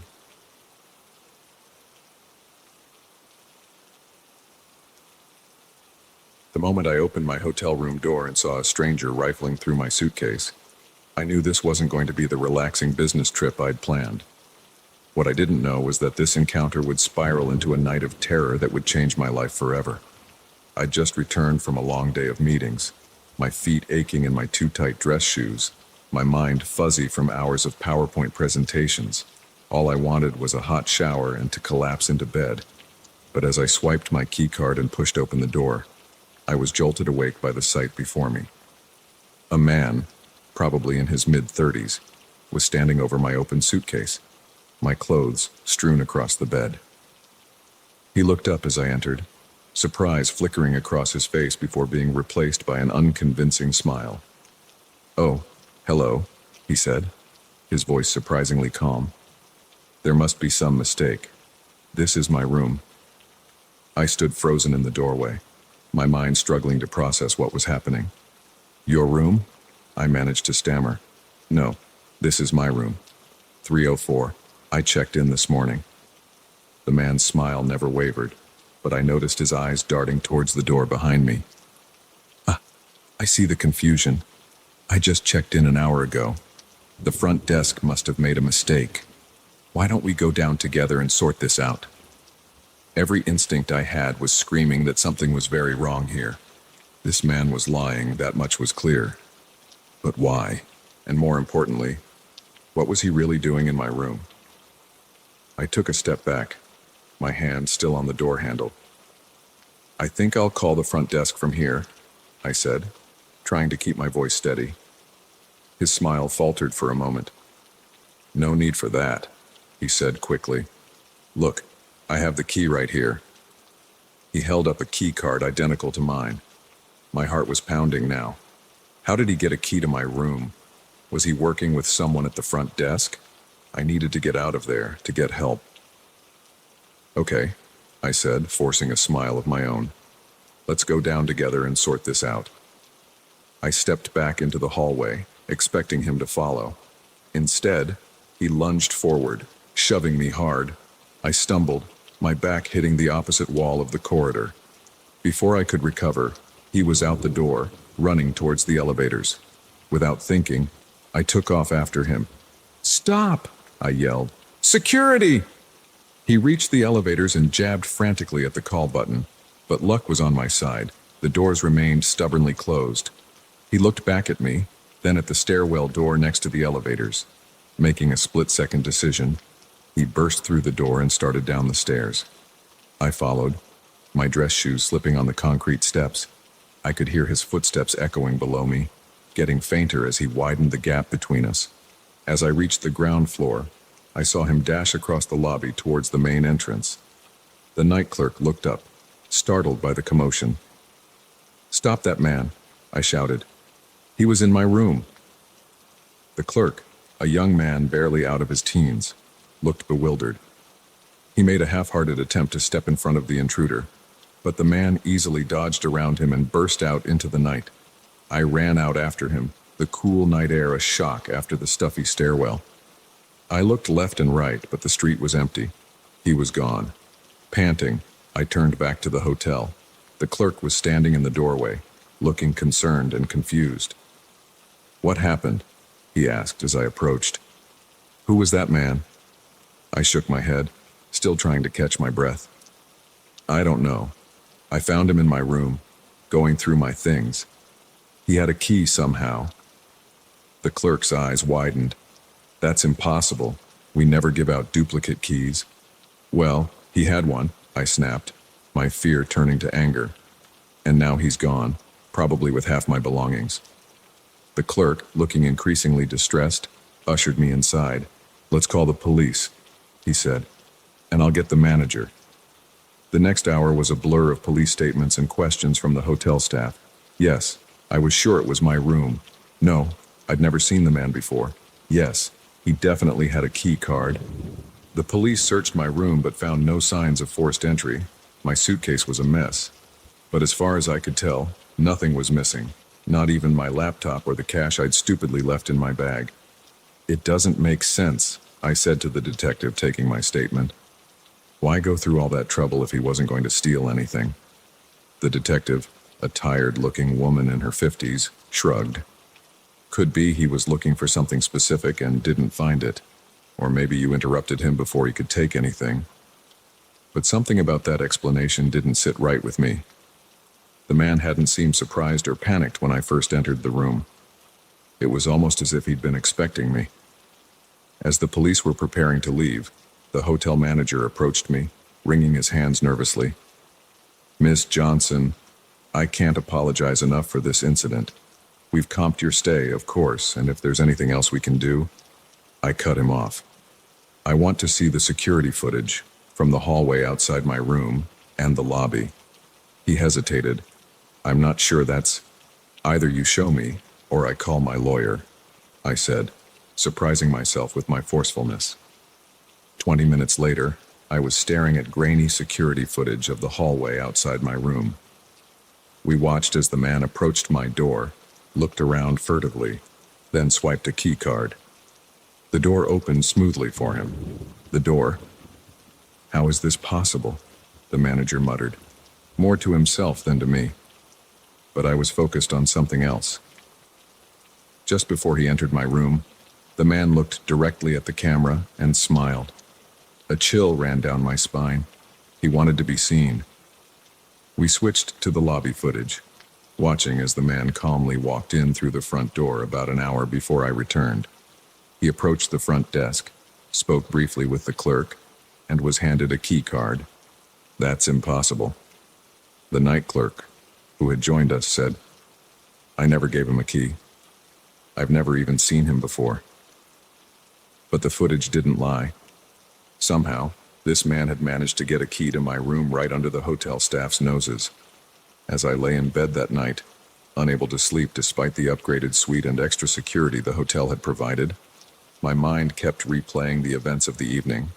Why my room? Why me? What had he been looking for? I tossed and turned, jumping at every little sound. Around 3 a.m., my phone buzzed with a text from an unknown number. My hand shook as I opened it. "Thanks for the chat, Emily. See you again soon." My blood ran cold. I had never told him my name. I was out of the hotel within 10 minutes, my hastily packed suitcase bumping against my leg as I ran to my car. I drove through the night, checking my rearview mirror obsessively, half expecting to see headlights following me. As the sun began to rise, I pulled into a rest stop and tried to think rationally. I needed to call the police again, to tell them about the text. But would they believe me? And even if they did, what could they do? My phone buzzed again, another text from the unknown number. "Running won't help, Emily. I'll always find you." In that moment, I made a decision. I turned off my phone, threw it in the trash, and got back on the road. I didn't know where I was going, but I knew I couldn't go home. Home was the first place he'd look. As I drove into the brightening day, my mind raced with questions. Who was this man? What did he want from me? And how long would I have to run before I felt safe again? One thing was certain. My life as I knew it was over. All because I opened a hotel room door and found a stranger inside. Now, I was the stranger, driving towards an uncertain future, with the constant fear that every face I saw might be his. The open road stretched out before me, full of possibility and danger. I had become a fugitive from a threat I didn't understand, running from a man whose name I didn't even know. But I was determined to survive, to unravel this mystery, and to reclaim my life, no matter how long it took. As I passed a sign welcoming me to the next state, I allowed myself a small, grim smile. The game was on, and I intended to win.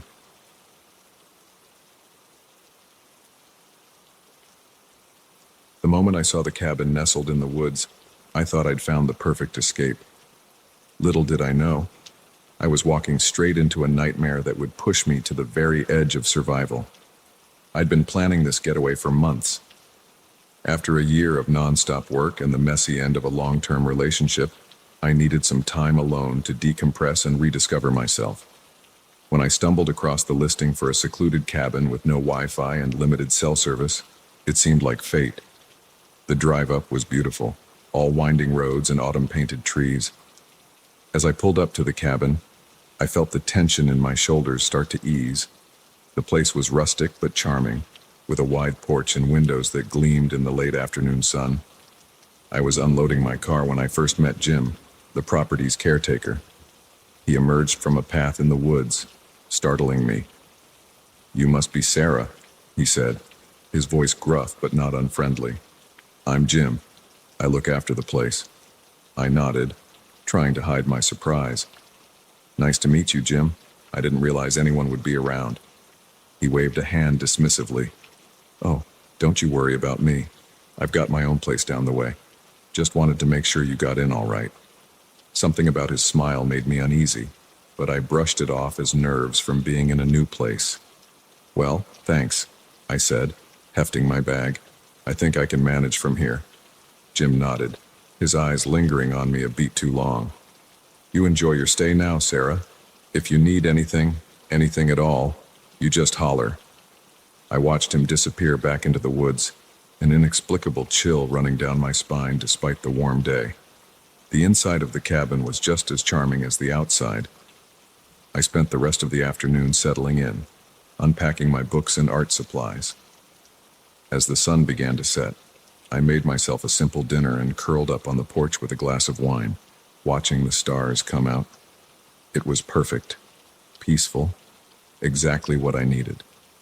That peace was shattered at 2 a.m. when I woke to the sound of footsteps on the porch. At first I thought I was dreaming, but then I heard it again, the unmistakable creak of a floorboard under someone's weight. My heart leapt into my throat as I sat up in bed, straining my ears in the darkness. The footsteps moved slowly, deliberately, as if whoever it was didn't care if they were heard. They stopped in front of my bedroom window. I held my breath, fear paralyzing me. A shadow fell across the moonlit floor as someone peered in. I caught a glimpse of a face, Jim's face, before he moved away. My mind raced. What was he doing here in the middle of the night? I reached for my phone with trembling hands, only to remember the lack of service. I was alone, isolated, with no way to call for help. The footsteps retreated, and I heard the creak of the porch steps as Jim descended. But somehow I knew he wasn't leaving. He was waiting, watching. I didn't sleep for the rest of the night. As soon as the first light of dawn broke, I was up, throwing my things into my bag. I had to get out of there. I was so focused on packing that I almost didn't hear the front door open. I froze, my heart pounding, as heavy footsteps made their way through the cabin. "Sarah," Jim's voice called out, far too cheerful for the early hour. "You up yet? Thought I'd bring you some fresh eggs for breakfast." I didn't answer, my eyes darting around the room for an escape route. The window. It wasn't a long drop to the ground. Just as I was about to make a break for it, Jim appeared in the doorway. His eyes narrowed as he took in my half-packed bag. "Going somewhere?" he asked, all pretense of friendliness gone from his voice. I swallowed hard, trying to keep my voice steady. I got called back to work. Emergency." Jim stepped into the room, blocking my path to the door. "Now that's a shame," he said, his tone making it clear he didn't believe me. "Especially since there's no cell service up here. How'd they reach you, I wonder?" I backed away, my legs hitting the edge of the bed. "Jim, I don't want any trouble. Just let me leave." He shook his head, a twisted smile spreading across his face. "Oh, Sarah, don't you know? You're already in trouble." What happened next was a blur of adrenaline and instinct. As Jim lunged for me, I grabbed the bedside lamp and swung it with all my might. It connected with his head with a sickening crack, and he stumbled back, dazed. I didn't wait to see if he'd get up. I bolted past him, out of the bedroom and towards the front door. But in my panic, I'd forgotten about the eggs he'd brought. The carton lay broken on the floor, and I slipped in the mess, crashing to the ground. Before I could get up, Jim was on me, his weight pinning me down, his hands wrapped around my throat, squeezing. "You shouldn't have done that, Sarah," he growled, his face inches from mine. "We could have had such a nice time together." Black spots danced in my vision as I struggled for air. In desperation, I reached out, my hand closing around a shard of the broken egg carton. With the last of my strength, I jabbed it into Jim's eye. He howled in pain, releasing me as he clutched at his face. I scrambled to my feet, gasping for air, and ran. I burst out of the cabin and into the woods, not caring which direction I went as long as it was away from Jim. I could hear him behind me, crashing through the underbrush, his enraged shouts echoing through the trees. I ran until my lungs burned and my legs felt like jelly. The forest was a maze, every tree looking the same as the last. I had no idea where I was or which direction would lead me to safety. As I paused to catch my breath, I heard Jim's voice, and closer than I'd expected. "Sarah, you can't hide from me. This is my forest. I know every inch of it." Panic gave me a fresh burst of energy, and I took off again. But in my haste, I didn't see the root sticking up from the ground. My foot caught it, and I went down hard, tumbling down a steep incline. I came to a stop at the bottom, dazed and in pain. As I tried to get up, a sharp pain shot through my ankle, sprained, maybe broken. I bit back a sob of frustration and fear. I could hear Jim getting closer. I looked around frantically for somewhere to hide and spotted a hollow log a few feet away. It was a tight squeeze, but I managed to wiggle inside, trying to quiet my ragged breathing. Jim's footsteps crunched through the leaves, pausing at the top of the incline. "I know you're down there, Sarah," he called out, his voice sickeningly playful. "Why don't you come out and we can talk about this?" I pressed a hand over my mouth, willing myself to be silent. Tears streamed down my face as I listened to him make his way down the slope. "You know," he continued, his voice getting closer, "you're not the first to try and run, but they all come back in the end. They always do." A chill ran through me at his words. How many others had there been? How long had he been doing this? His footsteps stopped right next to my hiding place. I could see his boots through a crack in the log. I held my breath, praying he wouldn't find me. For what felt like an eternity, he stood there, so close I could hear his breathing. Then, finally, he moved on.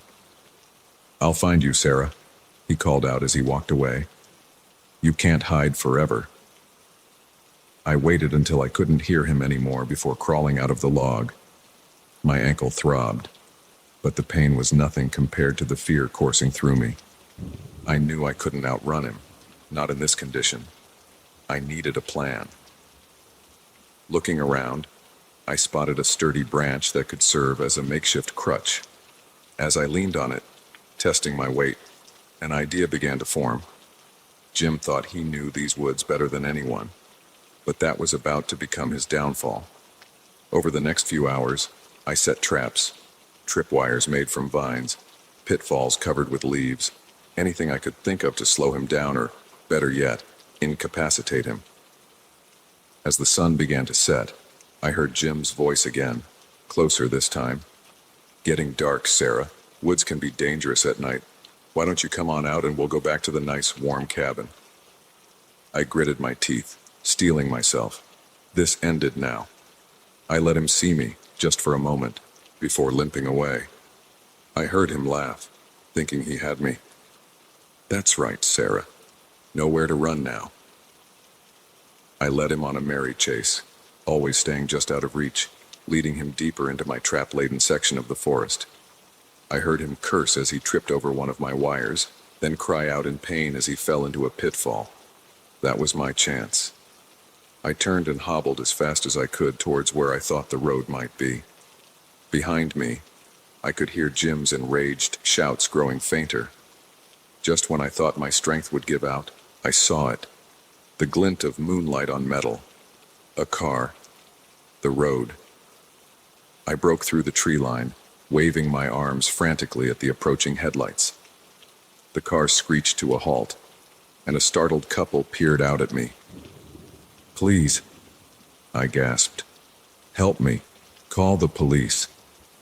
As we sped away from the forest, my ordeal finally over, I couldn't help but think of Jim's words. How many others had there been? How many hadn't escaped?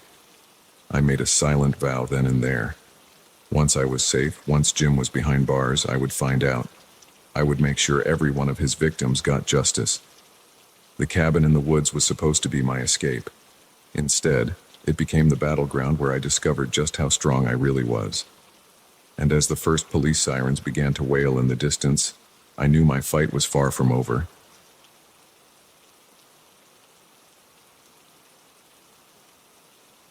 I never thought a simple act of kindness could lead to the most terrifying night of my life. But as I sit here, hands still shaking, I realize that sometimes the monsters we fear aren't hiding under our beds. They're sitting right next to us in the passenger seat. It was close to midnight, and I was driving home after a late shift at the hospital. The rain was coming down in sheets, making it hard to see more than a few feet ahead. I was exhausted, my eyes stinging from the strain of focusing on the road. That's when I saw him. He was standing on the side of the road, thumb out, completely drenched. In the brief moment my headlights illuminated him, I saw a man probably in his mid-30s, with a friendly face and a desperate look in his eyes. I knew I shouldn't stop.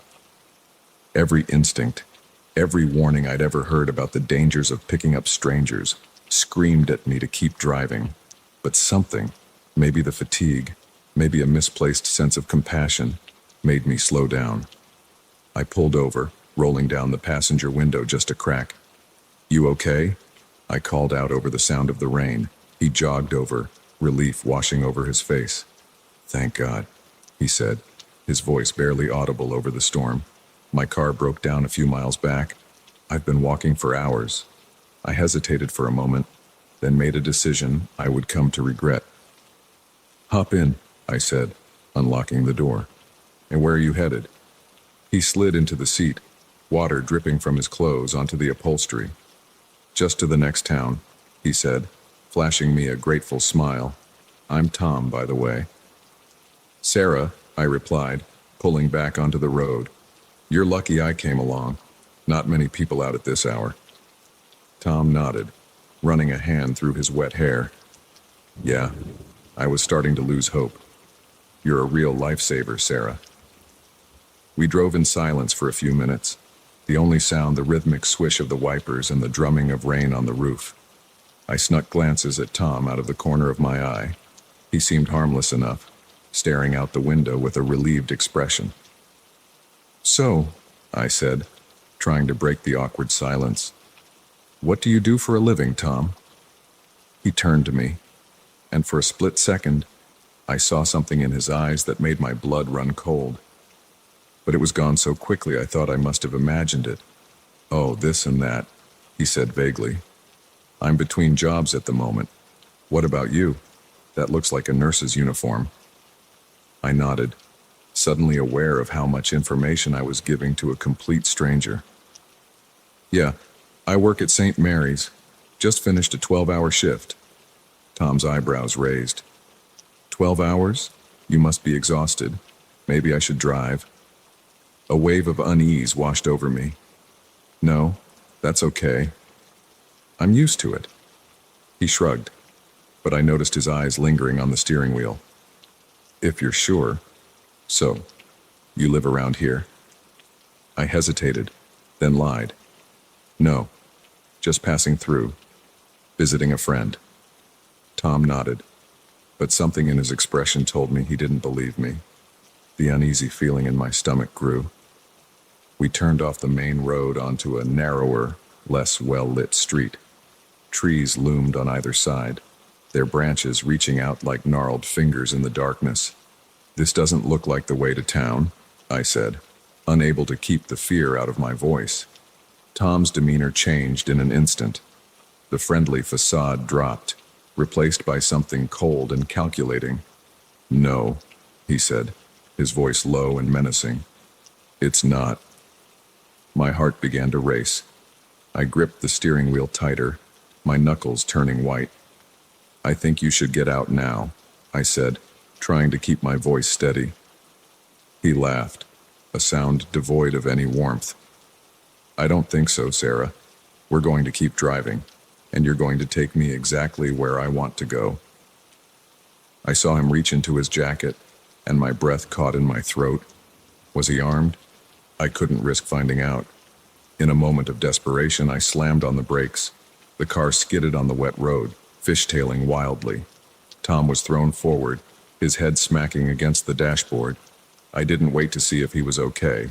I threw the car into park and scrambled for the door handle. But Tom recovered quicker than I anticipated. His hand shot out, grabbing my arm in a vice-like grip.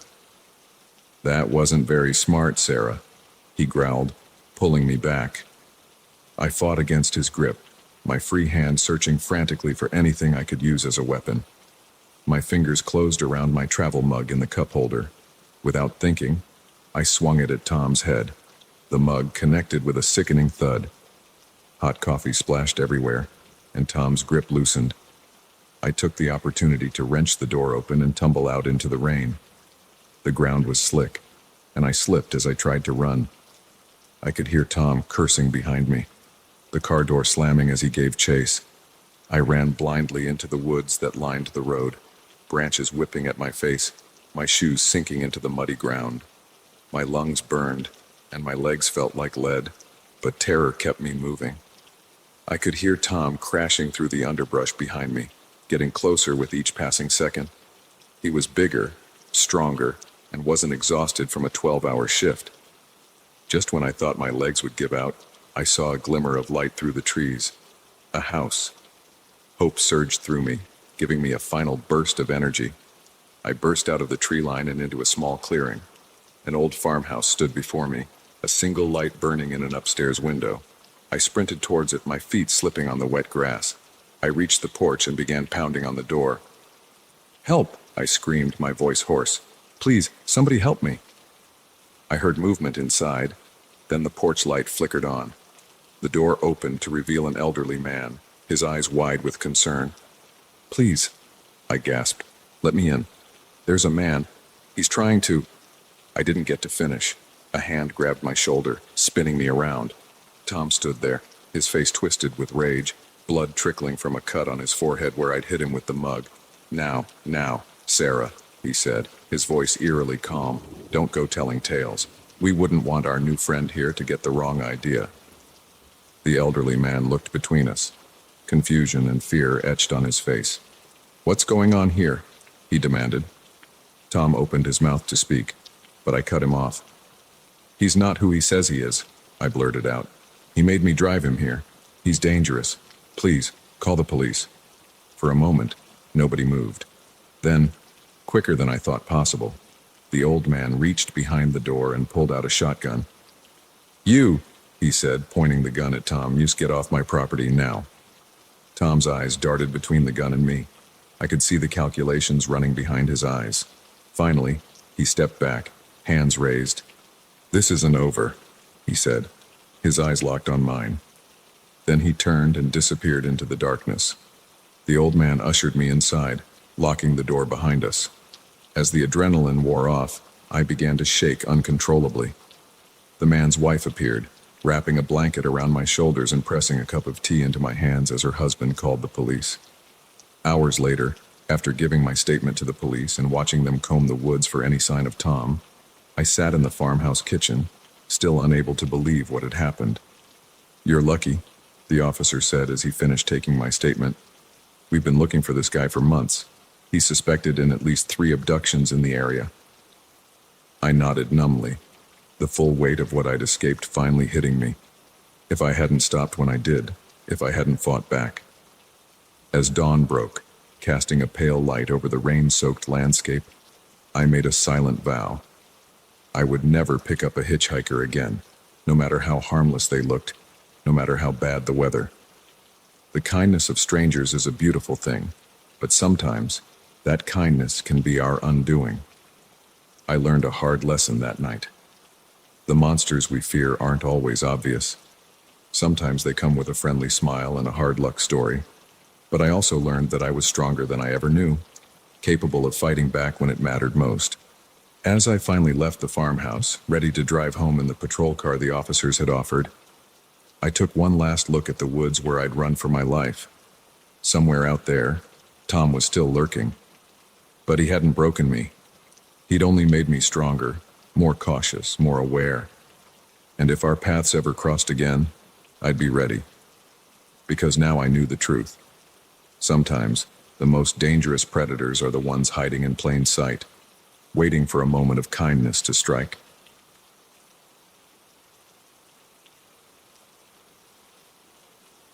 The moment I heard that first unexplained noise, I should have packed my bags and left. But curiosity got the better of me, and now I'm trapped in a nightmare of my own making, with no idea if I'll make it out alive. It all started on a Tuesday. I'd checked into the Pinewood Hotel for a week-long conference. Nothing out of the ordinary. The place was nice enough, a bit dated, but clean and quiet. Perfect for getting some work done in the evenings. The first 2 nights passed without incident, but on the 3rd night, as I was drifting off to sleep, I heard it. A soft thud, followed by what sounded like whispers, coming from the room next door. I wouldn't have thought much of it, except for one thing. I knew that room was empty. I'd seen the vacant sign on the door earlier that day. I sat up in bed, straining my ears. The whispers continued, too muffled to make out any words, but definitely there. Then, as suddenly as they'd started, they stopped. I told myself I was imagining things, that the stress of the conference and too much coffee were playing tricks on my mind. But as I laid back down, I couldn't shake the feeling that something wasn't right. The next morning, I casually asked the front desk clerk if anyone had checked into the room next to mine. "No, sir," she said, checking her computer. "That room's been empty all week. Is there a problem?" I forced a smile. No problem. Just curious." As I turned to leave, I caught a glimpse of the clerk's face. For a split second, I could have sworn I saw a flicker of something. Fear. Guilt. But when I looked back, her expression was neutral. Professional. That night, I was determined to get to the bottom of things. I stayed up late, pretending to work on my laptop, but really listening intently for any sounds from next door. Around midnight, I heard it again. The thud, then the whispers. This time, I was ready. I crept to the door, opened it as quietly as I could, and peered out into the hallway. What I saw made my blood run cold. A man in a hotel uniform was unlocking the door to the supposedly vacant room. But that wasn't what scared me. It was the look on his face, a mixture of dread and resignation, like a man walking to his execution. He glanced in my direction, and our eyes met. For a moment, we just stared at each other. Then he quickly entered the room, shutting the door behind him. I stood there for what felt like hours, my heart pounding. What had I just witnessed? Part of me wanted to go back to bed, to pretend I hadn't seen anything. But a larger part knew I couldn't let this go. I waited until I was sure the coast was clear, then crept down to the lobby. It was deserted except for the night clerk, a different one from earlier. An older man with deep-set eyes and a permanent frown. "Excuse me," I said, approaching the desk. "I think I left something in the conference room. Could I get the key?" He looked at me for a long moment, his expression unreadable. Then, without a word, he reached under the desk and handed me a key card. "Thank you," I said. trying to keep my voice steady. "I'll bring it right back." He nodded, his eyes never leaving me as I walked away. The conference room was on the second floor. As I climbed the stairs, I couldn't shake the feeling that I was being watched. The key card felt heavy in my hand, like it was burning a hole in my palm. I reached the conference room door and swiped the card. The lock clicked open. Taking a deep breath, I stepped inside. The room was dark, lit only by the glow of an exit sign. As my eyes adjusted, I realized I wasn't alone. A group of people, hotel staff, judging by their uniforms, were huddled around a table, speaking in hushed tones. They fell silent as I entered, all eyes turning to me. The tension in the room was palpable. "I'm sorry," I stammered, suddenly realizing the magnitude of what I'd stumbled into. "I think I'm in the wrong room." I turned to leave, but a hand grabbed my arm. I looked up to see the night clerk, his grip like iron. "You're exactly where you're supposed to be," he said, his voice low and ominous. "We've been expecting you." The next few hours were a blur of confusion and terror. The hotel staff, it turned out, were part of something much bigger and darker than I could have imagined. They spoke of ancient pacts, of sacrifices needed to keep the hotel running, of guests who checked in but never checked out. I listened in horrified fascination as they explained how the hotel chose its victims, always lone travelers, always people who wouldn't be missed right away, how they used the empty rooms for their rituals, how they disposed of the bodies. "But why are you telling me all this?" I asked, my voice shaking. The night clerk, who I now knew was the leader of this twisted cult, smiled. It was a cold, joyless thing. "Because, Mr. Johnson, you've been chosen. You're going to help us with our next ritual." I tried to run, but they were ready for that. Strong hands grabbed me, holding me in place as the clerk approached with a syringe. "Don't worry," he said as he pushed the needle into my arm. "Soon, you'll understand. Soon, you'll be one of us." I woke up back in my room, my head pounding and my memories fuzzy. For a moment, I thought it had all been a terrible dream. But then I saw the bruise on my arm where the needle had gone in, and the full horror of my situation came crashing down on me. I jumped out of bed and ran to the door, only to find it locked. My phone was gone, as was my laptop. I was trapped. The next few days were a nightmare of isolation and fear. Food appeared in my room at regular intervals, but I never saw who delivered it. The TV only showed static, and the phone was dead. I tried everything I could think of to escape, picking the lock, trying to signal for help through the window, even attempting to break down the door. Nothing worked. On what I think was the fifth day, it was hard to keep track of time. The door finally opened. The night clerk stood there, flanked by two burly men in suits. "It's time, Mr. Johnson," he said. "Are you ready to join us?" I knew this was my only chance. As they led me down the hallway, I pretended to stumble. When one of the men moved to help me up, I struck. I hit him as hard as I could, then bolted. I ran like I've never run before, downstairs and through corridors, the sound of pursuit close behind me. I burst into the lobby, startling a group of new guests checking in. "Help!" I screamed. "Call the police, they're trying to kill me." The guests looked at me in shock and confusion. The front desk clerk, the same young woman from my first day, picked up the phone. For a moment, I thought I was saved. Then I saw her face. She wasn't calling the police. She was calling for backup. I didn't wait to see what would happen next. I ran out of the hotel and into the street, not stopping until I couldn't run anymore. I'm in a small diner now, using a borrowed phone to write this down. I don't know if anyone will believe me. I'm not sure I believe it myself. But I know what I saw, what I heard. The Pinewood Hotel is not what it seems. It's a front for something dark and terrible. And I'm afraid I'm not the first person to discover this, just the first to get away. If you're reading this and you're planning a stay at the Pinewood, my advice is simple. Don't. Find another hotel. And if you do end up there, whatever you do, don't ask about the noises in the night. Don't investigate strange occurrences. And above all, don't trust the staff. Because once you're in, once you know the truth, they'll never let you leave. I got lucky. I'm not sure the next person will. As for me, I don't know what I'm going to do next. Go to the police. They'll never believe me. Try to expose the hotel. I'd be risking my life.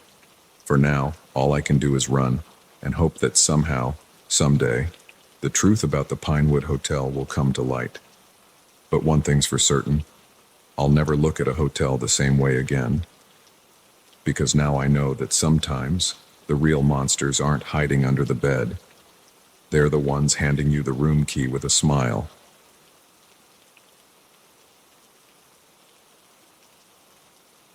The first time I noticed something out of place, I brushed it off as forgetfulness. By the time I realized the truth, it was almost too late. I never imagined that house sitting could turn into a living nightmare. It started innocently enough. My college friend, Sarah, asked if I could watch her house for a month while she was on an extended business trip. The timing was perfect. I had just finished a freelance project and was between jobs. Plus, the idea of staying in a spacious suburban home instead of my cramped studio apartment was too good to pass up. The first week was uneventful. I settled into a routine, working on my laptop during the day and binge-watching Netflix in the evenings. Sarah's house was comfortable, if a bit too big for one person.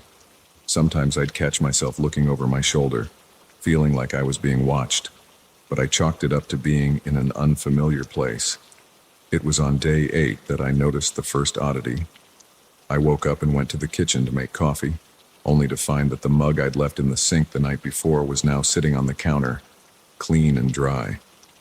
I frowned, trying to remember if I'd washed it before bed. I must have, I decided. I was just more tired than I thought. But then it happened again, and again. Small things, easy to dismiss individually, but unsettling when viewed as a whole. A book I was sure I'd left on the coffee table would be back on the shelf. The TV remote would be on the other side of the room from where I'd left it. One morning, I came downstairs to find all the kitchen chairs pulled out from the table. I started to wonder if I was losing my mind. Was I sleepwalking? Having memory lapses?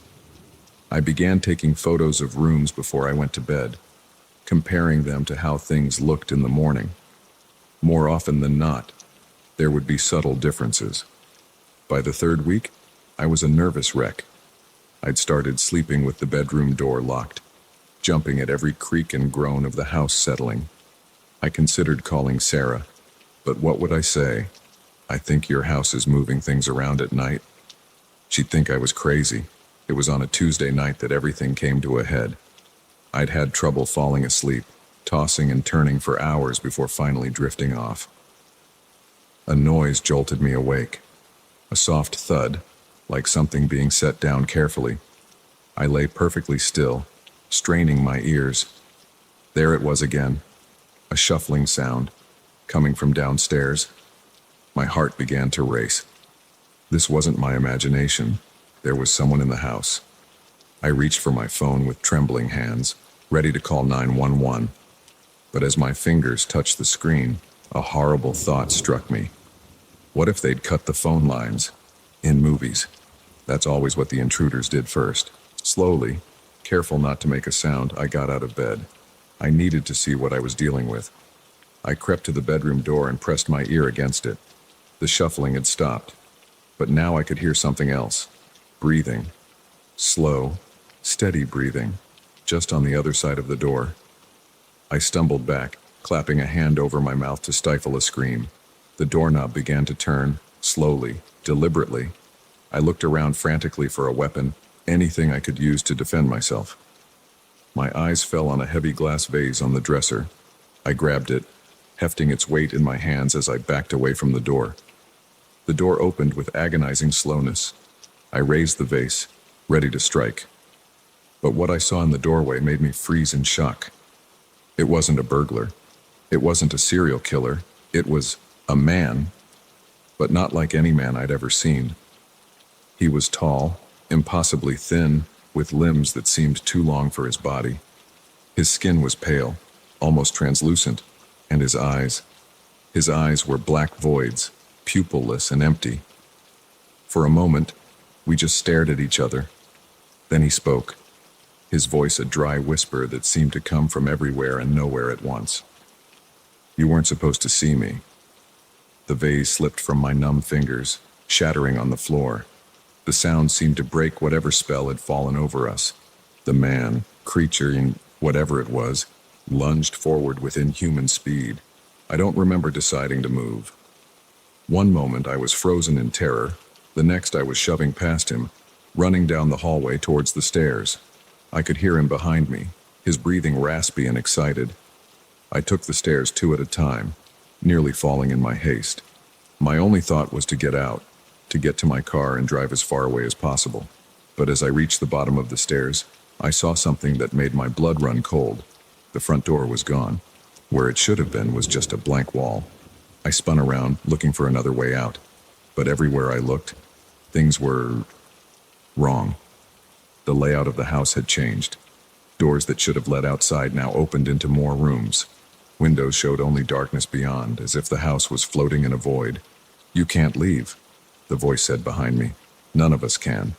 I turned to face him, pressing my back against the wall.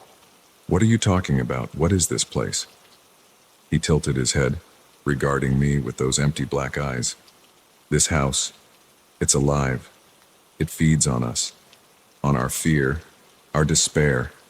It's been so long since it had someone new to play with." "No," I shook my head, refusing to believe it. "This isn't real. It can't be." He took a step closer, and I noticed for the first time that his feet didn't quite touch the ground. "I've been here for, I don't know how long. Decades, maybe centuries. Time doesn't work right here. The house let me see you, let me move things around. It was toying with you, savoring your growing fear." My mind raced, trying to make sense of what he was saying. "But Sarah, this is her house. She lives here." The creature that was once a man let out a sound that might have been a laugh. "Sarah isn't real. She's just a lure, a fiction created by the house to bring in new victims. You're not the first, and you won't be the last." I felt my legs give way, and I slid down the wall to the floor. This couldn't be happening. It had to be a nightmare. I'd wake up any moment now, back in my own apartment, and laugh at how ridiculous this all was. But I didn't wake up. Instead, the creature knelt down in front of me, its face inches from mine. "I'm sorry," it said, and for a moment I thought I saw a flicker of humanity in those bottomless eyes. "I tried to warn you, to scare you away. But the house, it's too strong. It always wins." As if in response to his words, the house groaned around us. The walls seemed to ripple, and I felt a sensation like the floor was tilting beneath me. "What's happening?" I gasped, scrambling to my feet. The creature stood as well, looking around with what seemed like resignation. "It's changing again. It does this, rearranges itself. Each time, it's different. Each time, we have to learn it all over again." I watched in horror as the walls began to shift, doors disappearing and reappearing in new locations. The staircase twisted, turning into a spiral that led up into darkness. And all around us, I began to hear whispers, countless voices, some pleading, some screaming, some laughing maniacally. "The others," the creature said, noticing my reaction to the sounds, "all trapped, like us.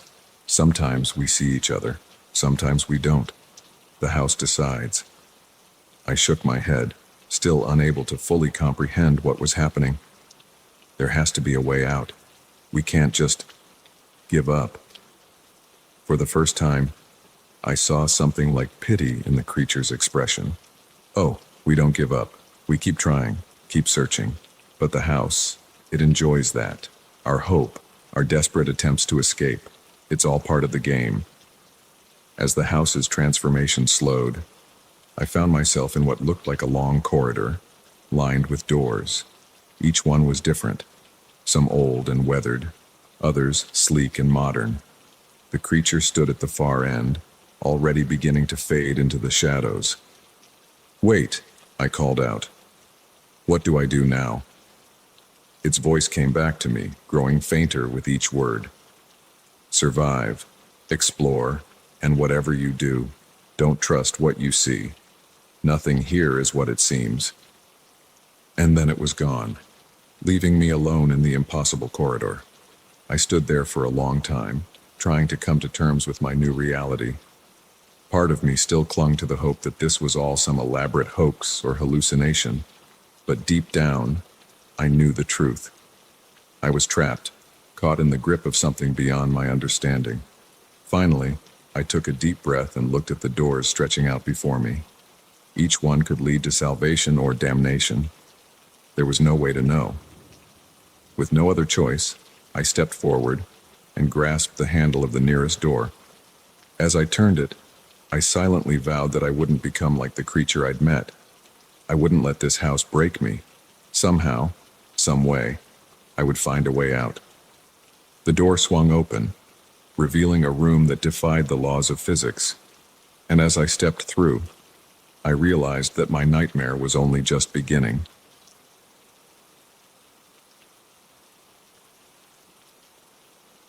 The moment I overheard those whispered words, I knew my ordinary night shift had just become a matter of life and death. Little did I know, serving coffee at 2 a.m. would be the least of my worries. My name's Amy, and I've been working the graveyard shift at Mel's 24-hour diner for about 6 months now. It's not glamorous, but it pays the bills and gives me time to work on my novel during the slow hours. Most nights, it's just me, the cook, and a handful of regulars, truckers passing through, college students pulling all-nighters, the occasional insomniac looking for a slice of pie and a sympathetic ear. This particular night started like any other. I was wiping down the counter for the 100th time, half listening to the oldies station playing softly in the background, when the bell over the door chimed. I looked up, plastering on my best customer service smile, only to have it falter slightly at the sight of the newcomers. There were 4 of them, all men, dressed in dark clothes that seemed a little too nice for our greasy spoon establishment. They slid into a booth in the far corner, talking in low voices and glancing around nervously. I grabbed some menus and headed over, my instincts telling me something was off about this group. As I approached, I caught a snippet of their conversation. "Shipment comes in at dawn. We need to be ready."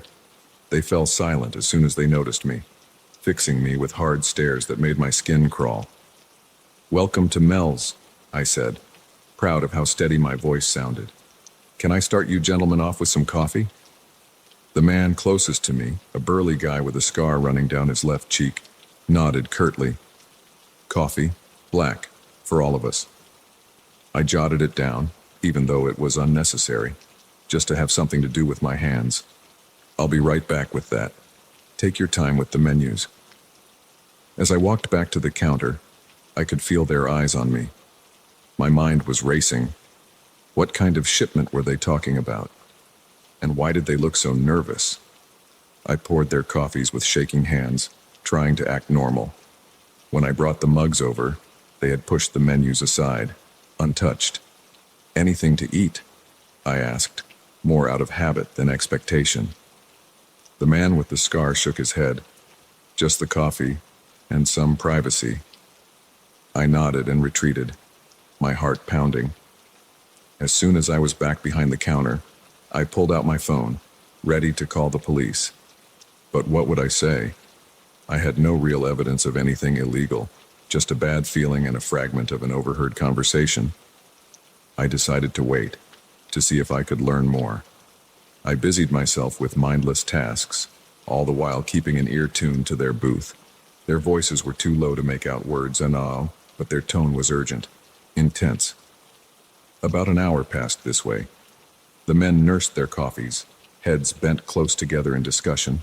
Occasionally, one would glance my way, and I'd quickly avert my eyes, pretending to be absorbed in restocking napkin dispensers or organizing menus. Then, everything changed in an instant. The bell over the door chimed again, and 2 police officers walked in. It was a common enough sight, Cops often stopped by for coffee during their night patrols. But the reaction from the men in the booth was immediate and alarming. They stiffened, hands disappearing under the table. I saw the glint of metal and realized with a jolt of terror that they were armed. The next few moments seemed to unfold in slow motion.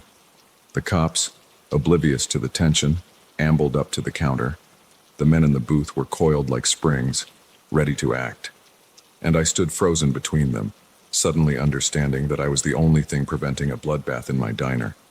I had to do something, and fast.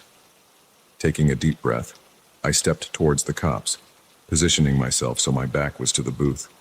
I pitched my voice louder than necessary, hoping the men would hear every word. "Officers, great to see you. Your usual?" I asked, trying to communicate with my eyes that something was wrong. The older cop, Dave, who'd been coming here for years, picked up on my distress immediately. His hand casually moved to rest on his holster. "Actually, Amy, we got a call about some suspicious activity in the area. You seen anything unusual tonight?" I shook my head, acutely aware of the men behind me. "No, sir. It's been a quiet night. Just a few regulars and some folks passing through." I emphasized the last part, hoping he'd understand. Dave nodded slowly, his eyes scanning the diner. "Well, we'll take a quick look around, if you don't mind. Standard procedure." "Of course," I said, relief washing over me. "Coffee's on the house tonight." As the cops moved towards the booth, I heard the scrape of chairs. The men were standing up, tension radiating off them in waves. "Gentlemen," Dave said, his voice calm but authoritative. "Mind if we have a word?" What happened next was a blur of motion and noise. Two of the men bolted for the door. Another reached for something in his jacket. I heard someone yell, "Gun!" and then the deafening sound of gunshots filled the air. I dove behind the counter, my hands over my ears, my heart threatening to burst out of my chest. There was more shouting, the sound of breaking glass. And then, suddenly, silence. When I finally found the courage to peek over the counter, the scene that greeted me was one of chaos. Tables were overturned, coffee mugs shattered on the floor. The two cops had one man in handcuffs, while another lay motionless near the door. Dave came over to me, his face grim. "You okay, Amy?" I nodded, not trusting my voice. "You did good," he said, putting a hand on my shoulder. "Real good. Your call saved lives tonight." I looked at him, confused. "My call?" He smiled slightly. "The one you made an hour ago, reporting suspicious customers. That's why we were here." I hadn't made any call, but I understood immediately. Dave had given me an out, a way to explain my actions without putting me in danger of retaliation. The next few hours were a whirlwind of police statements, crime scene investigators, and a parade of official-looking people in suits. I learned bits and pieces of what had happened. The men were part of a drug trafficking ring. The shipment they were waiting for was a large quantity of heroin. By pure chance, I had stumbled upon a major operation and inadvertently helped bring it down. As dawn broke, casting a surreal glow over the crime scene tape and police cars, I sat on the curb outside the diner, a shock blanket draped over my shoulders. Dave came and sat beside me. "Hell of a night, huh?" he said, handing me a cup of coffee, not from the diner, thankfully. I nodded, taking a sip. "I can't believe. I never thought." "That's the thing about this job, and yours too, I guess," Dave said. "You never know what a shift might bring. You handled yourself well in there, Amy. Ever consider a career in law enforcement?" I laughed, the sound slightly hysterical to my own ears. "I think I'll stick to slinging hash and writing my novel. Thanks." Dave smiled. "Well, if you ever change your mind, let me know." He stood up, brushing off his pants. "Get some rest. We'll need you to come down to the station later for a formal statement." As he walked away, I stared at the diner, my familiar workplace now transformed into something alien and threatening. I knew I'd never see it the same way again. Every customer would be a potential threat. every overheard conversation a possible crime in the making. But as the adrenaline faded and exhaustion set in, I realized something else. I had faced the worst night of my life and come out the other side. I had potentially saved lives. And, if I was being honest with myself, I had just lived through the most exciting experience of my life. I stood up, letting the shock blanket fall away. Maybe I wouldn't quit my job after all. Maybe, just maybe, I had found the inspiration I needed to finally finish my novel. After all, they say write what you know, and now I knew more than I ever bargained for. As I walked to my car, the first light of day painting the sky in shades of pink and gold, I couldn't help but smile. Life at the diner would never be the same, but then again, neither would I.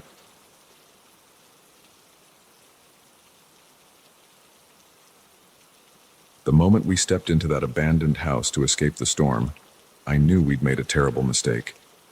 But by the time we realized the true horror of our situation, it was already too late to turn back. It was supposed to be a fun family road trip. Me, my wife Sarah, and our two kids, Emma, 10, and Jack, 8. We'd been driving for hours, trying to outrun a massive storm system that had seemingly appeared out of nowhere. The rain was coming down in sheets, making it nearly impossible to see the road ahead. "Dave, we need to stop," Sarah said, her knuckles white as she gripped the dashboard. "It's not safe to keep driving like this." I nodded, squinting through the windshield. "You're right. I'll pull over at the next town we see." But as the minutes ticked by, it became clear that we were in the middle of nowhere. No towns, no gas stations, not even a barn where we could wait out the storm. Just endless stretches of dark, rain-soaked countryside. That's when we saw it. A large, Victorian-style house looming out of the gloom. It stood alone on a small hill, silhouetted against the stormy sky by a flash of lightning. "Look!" Emma pointed excitedly. "A house. Can we stop there, Dad?" I hesitated. The place looked abandoned, and something about it made the hair on the back of my neck stand up. But another crack of thunder, followed by a worried whimper from Jack in the back seat, made up my mind for me. "Okay," I said, turning onto the long, overgrown driveway. "But we'll just stay until the storm passes." As we pulled up to the house, I could see that it was in even worse shape than I'd initially thought. Paint peeled from the wooden siding, and several windows were boarded up. The porch sagged ominously, as if it might collapse under its own weight at any moment. "Are you sure about this, Dave?" Sarah asked, eyeing the house warily as we got out of the car. I forced a smile, trying to project more confidence than I felt. "It'll be fine. We'll just wait inside until the worst of the storm blows over." We dashed through the rain to the porch, the old boards creaking under our feet. The front door was slightly ajar, swinging open with a spine-chilling creak when I pushed it. "Hello," I called out, peering into the darkness beyond. "Is anyone here?" No response. I pulled out my phone, using its flashlight to illuminate the entryway. Dust motes danced in the beam, and I could see cobwebs in the corners.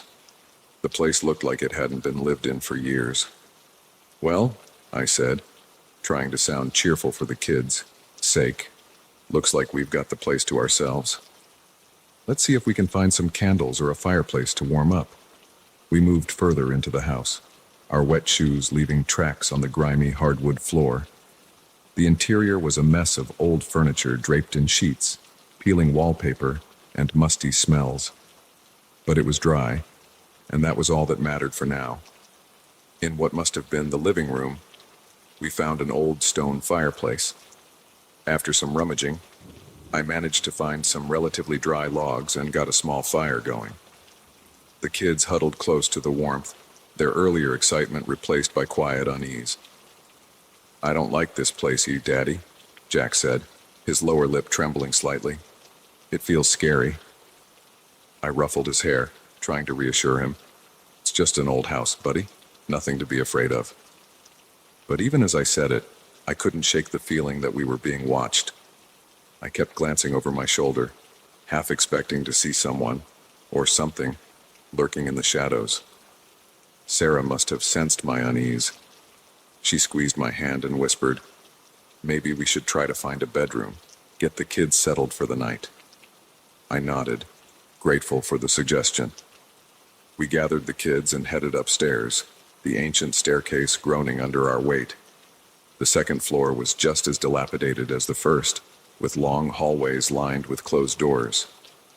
We chose the first bedroom we came to, a large room with a massive four-poster bed still intact.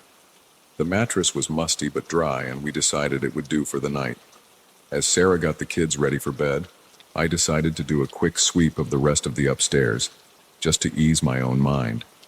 Most of the rooms were in similar states of decay, filled with broken furniture and decades of dust.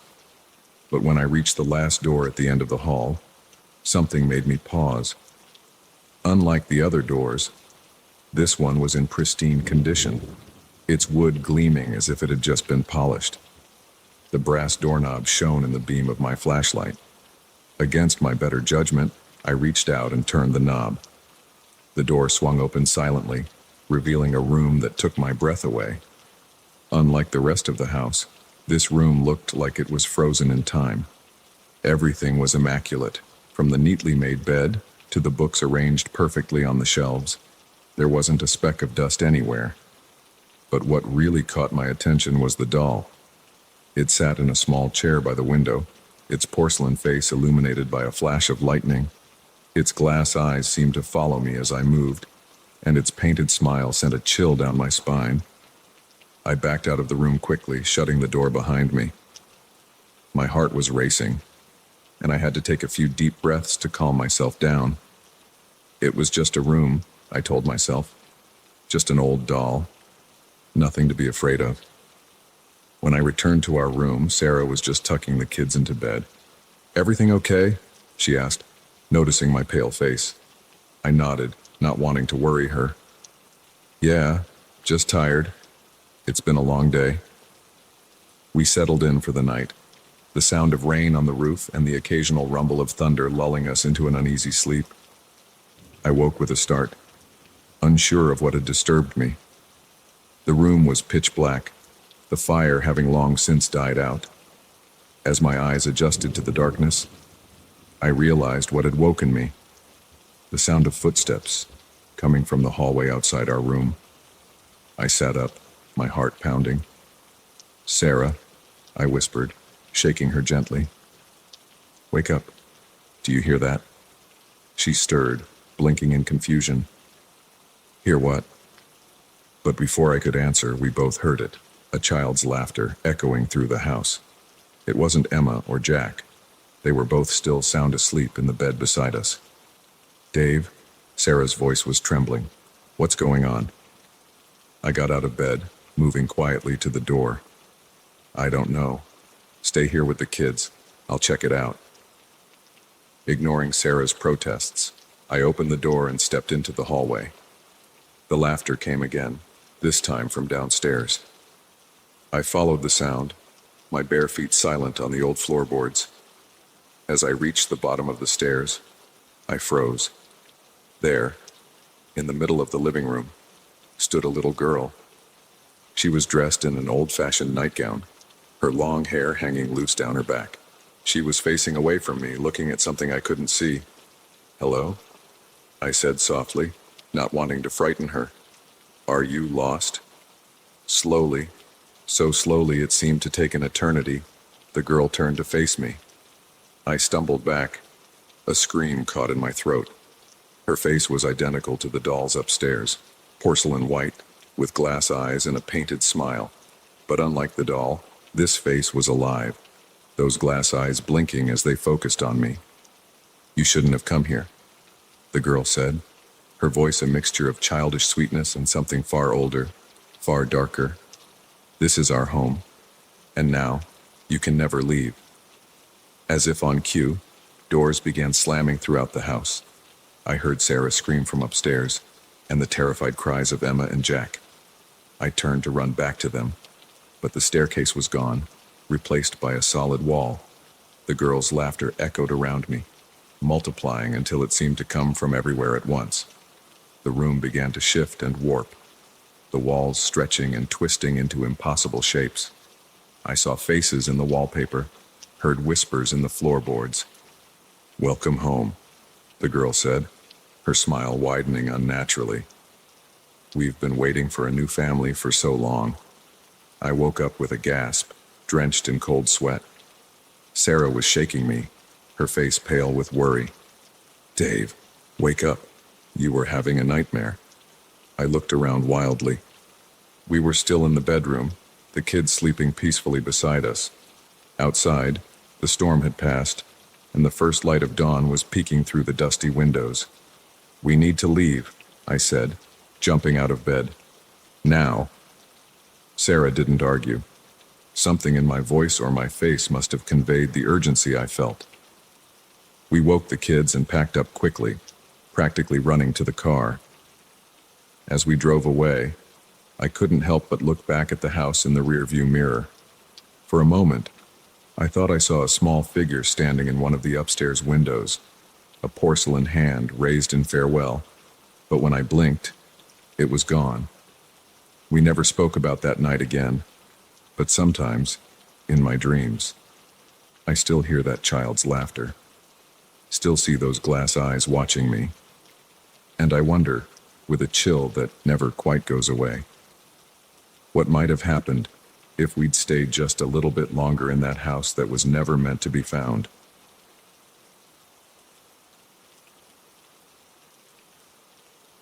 The moment I noticed the first hidden camera, I knew my relaxing Airbnb getaway had just become a living nightmare. What I didn't realize was that this discovery was only the beginning of a terror that would change my life forever. I'd been looking forward to this vacation for months. After a grueling year at work, I desperately needed some time away from the hustle and bustle of city life. When I stumbled upon the listing for a cozy cabin in the woods, it seemed perfect. Quaint, secluded, and best of all, affordable. The host, Tom, had excellent reviews, praising his hospitality and attention to detail. As I pulled up to the cabin, I couldn't help but feel a sense of relief wash over me. The place was even more charming in person, with its rustic wooden exterior and wraparound porch. Tom was there to greet me, all smiles and warm handshakes. "Welcome, Sarah," he said, helping me with my bags. "I hope you'll find everything to your liking. I've prepared a little welcome basket for you inside." I thanked him, already feeling more relaxed. Tom gave me a quick tour of the cabin, pointing out all the amenities, the fully stocked kitchen, the fireplace, the luxurious bathroom with a clawfoot tub. He was charismatic and attentive, answering all my questions with patience. "Well, I'll leave you to settle in," Tom said finally. "Remember, I'm just a phone call away if you need anything. Enjoy your stay." As he drove away, I couldn't believe my luck. The place was perfect, and Tom seemed like the ideal host. I spent the rest of the evening unpacking, exploring the cabin, and finally sinking into the plush sofa with a glass of wine and a good book. It wasn't until the next morning that I noticed something odd. I was in the bathroom, fixing my hair, when a glint of something in the mirror caught my eye. At first, I thought it was just a reflection of light, but as I leaned in closer, my blood ran cold. There, nestled in the frame of the mirror, was a tiny camera lens. My mind raced. Surely, this was a mistake. Maybe it was some sort of smart home device I didn't understand. But as I examined it closer, there was no denying what it was. A hidden camera, perfectly positioned to capture the entire bathroom. With shaking hands, I grabbed my phone to call the police, only to realize I had no signal. Of course, I thought bitterly. I'm in the middle of nowhere. Trying to calm my racing heart, I decided to check the rest of the cabin. Maybe this was just a one-off thing, a mistake. But as I moved from room to room, I found more cameras. One in the bedroom, hidden in a potted plant. Another in the living room, disguised as a smoke detector. Even one in the kitchen, tucked away in the coffee maker. Panic set in as the reality of my situation became clear. I was being watched.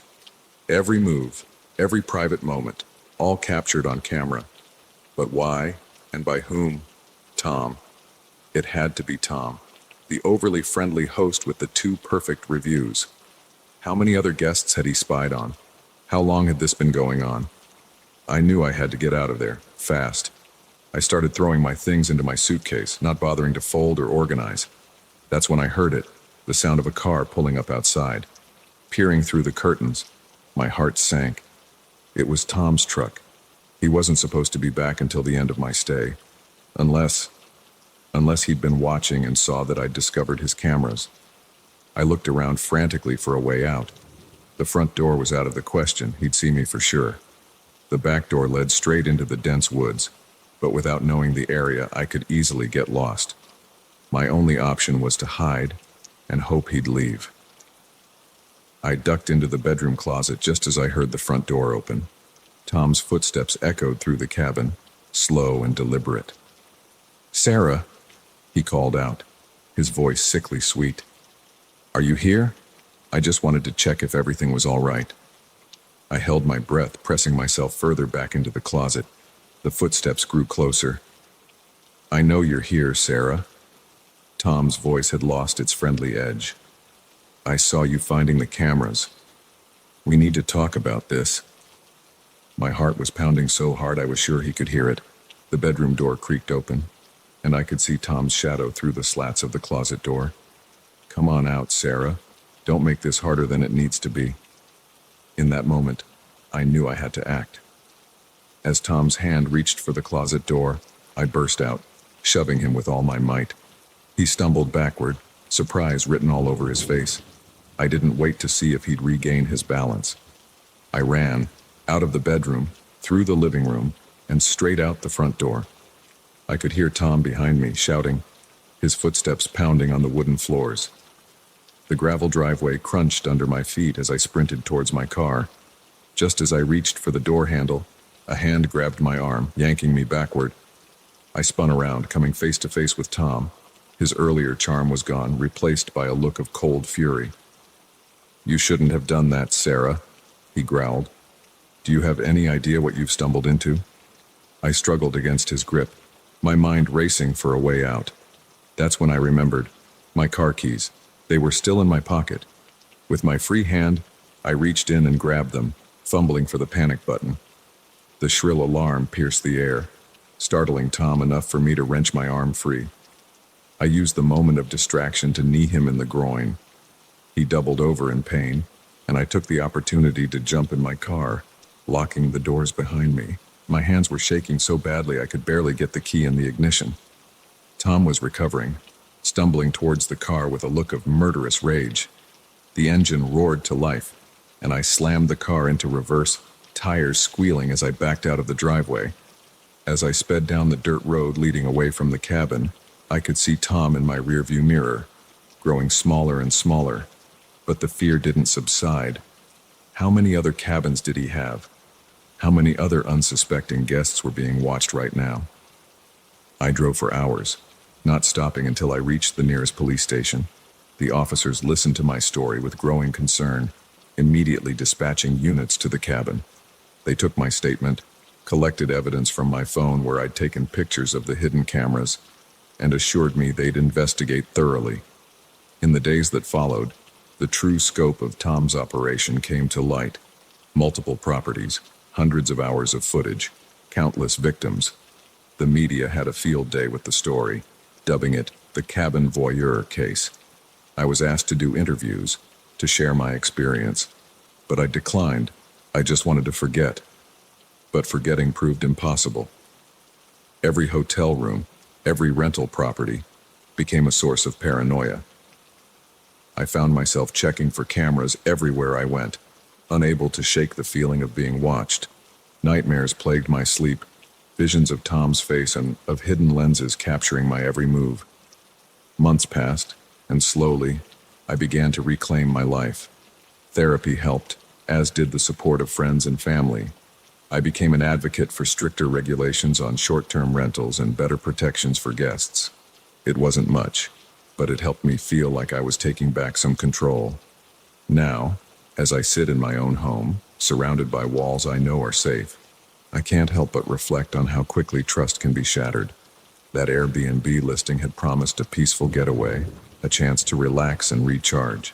Instead, it turned into a nightmare that opened my eyes to a dark underbelly of the hospitality world I never knew existed.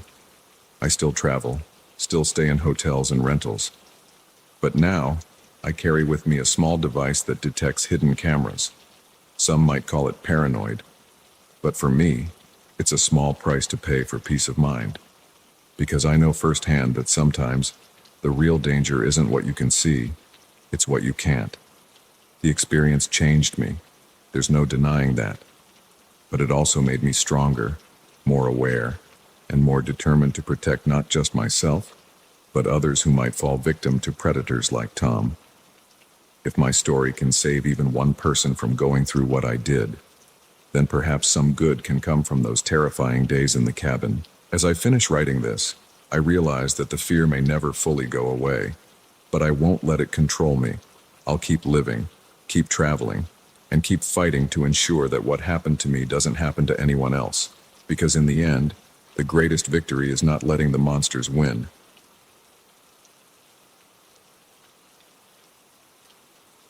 The moment I realized I wasn't alone in the wilderness, my solo camping trip turned into a nightmare I couldn't escape. What started as an adventure to find myself became a desperate fight to survive, with an unseen predator stalking my every move. I'd always been an avid hiker, but this was my first time attempting a week-long solo trek through the backcountry. The Appalachian Trail seemed like the perfect challenge, beautiful, remote, and just dangerous enough to be exciting. I'd prepared for months, gathering the best lightweight gear, studying maps, and getting into the best shape of my life. The first 2 days were everything I'd hoped for. The solitude was refreshing, the scenery breathtaking. I reveled in the silence, broken only by birdsong and the crunch of leaves under my boots. As I set up camp on the second night, watching the sunset paint the sky in brilliant oranges and pinks, I felt a sense of peace I hadn't experienced in years. It was on the third day that things started to change. At first, it was just a feeling, a prickling sensation on the back of my neck, like I was being watched. I dismissed it as paranoia, the natural unease of being alone in the wild. But as the day wore on, the feeling intensified. I started noticing small things, a twig snapping when I hadn't moved, the rustle of leaves when there was no wind. Once I could have sworn I saw a shadow move between the trees, Manuk, but when I turned to look, there was nothing there. That night, as I huddled in my tent, every sound from the forest seemed amplified. The hooting of an owl made me jump. The scurrying of a small animal near my tent had me reaching for my flashlight, heart pounding. I tried to rationalize my fear, telling myself it was just the normal sounds of the woods at night, but deep down, I knew something was wrong. I woke at dawn, groggy from a restless night. As I emerged from my tent, I froze. There, in the soft dirt around my campsite, were footprints, human footprints, and they didn't match my boots. My blood ran cold as I examined the prints. They circled my tent, coming close enough that whoever made them could have touched the fabric. The thought of someone standing there while I slept, unaware and vulnerable, made me feel sick. I packed up camp in record time, my hands shaking as I stuffed gear into my backpack. All thoughts of continuing my trip were gone. I just wanted to get back to civilization, back to safety. But as I started hiking, I realized my ordeal was far from over. The feeling of being watched was stronger than ever. Every few minutes, I'd spin around, certain I'd catch a glimpse of my stalker. But the trail behind me was always empty. As the day wore on, I began to notice other signs.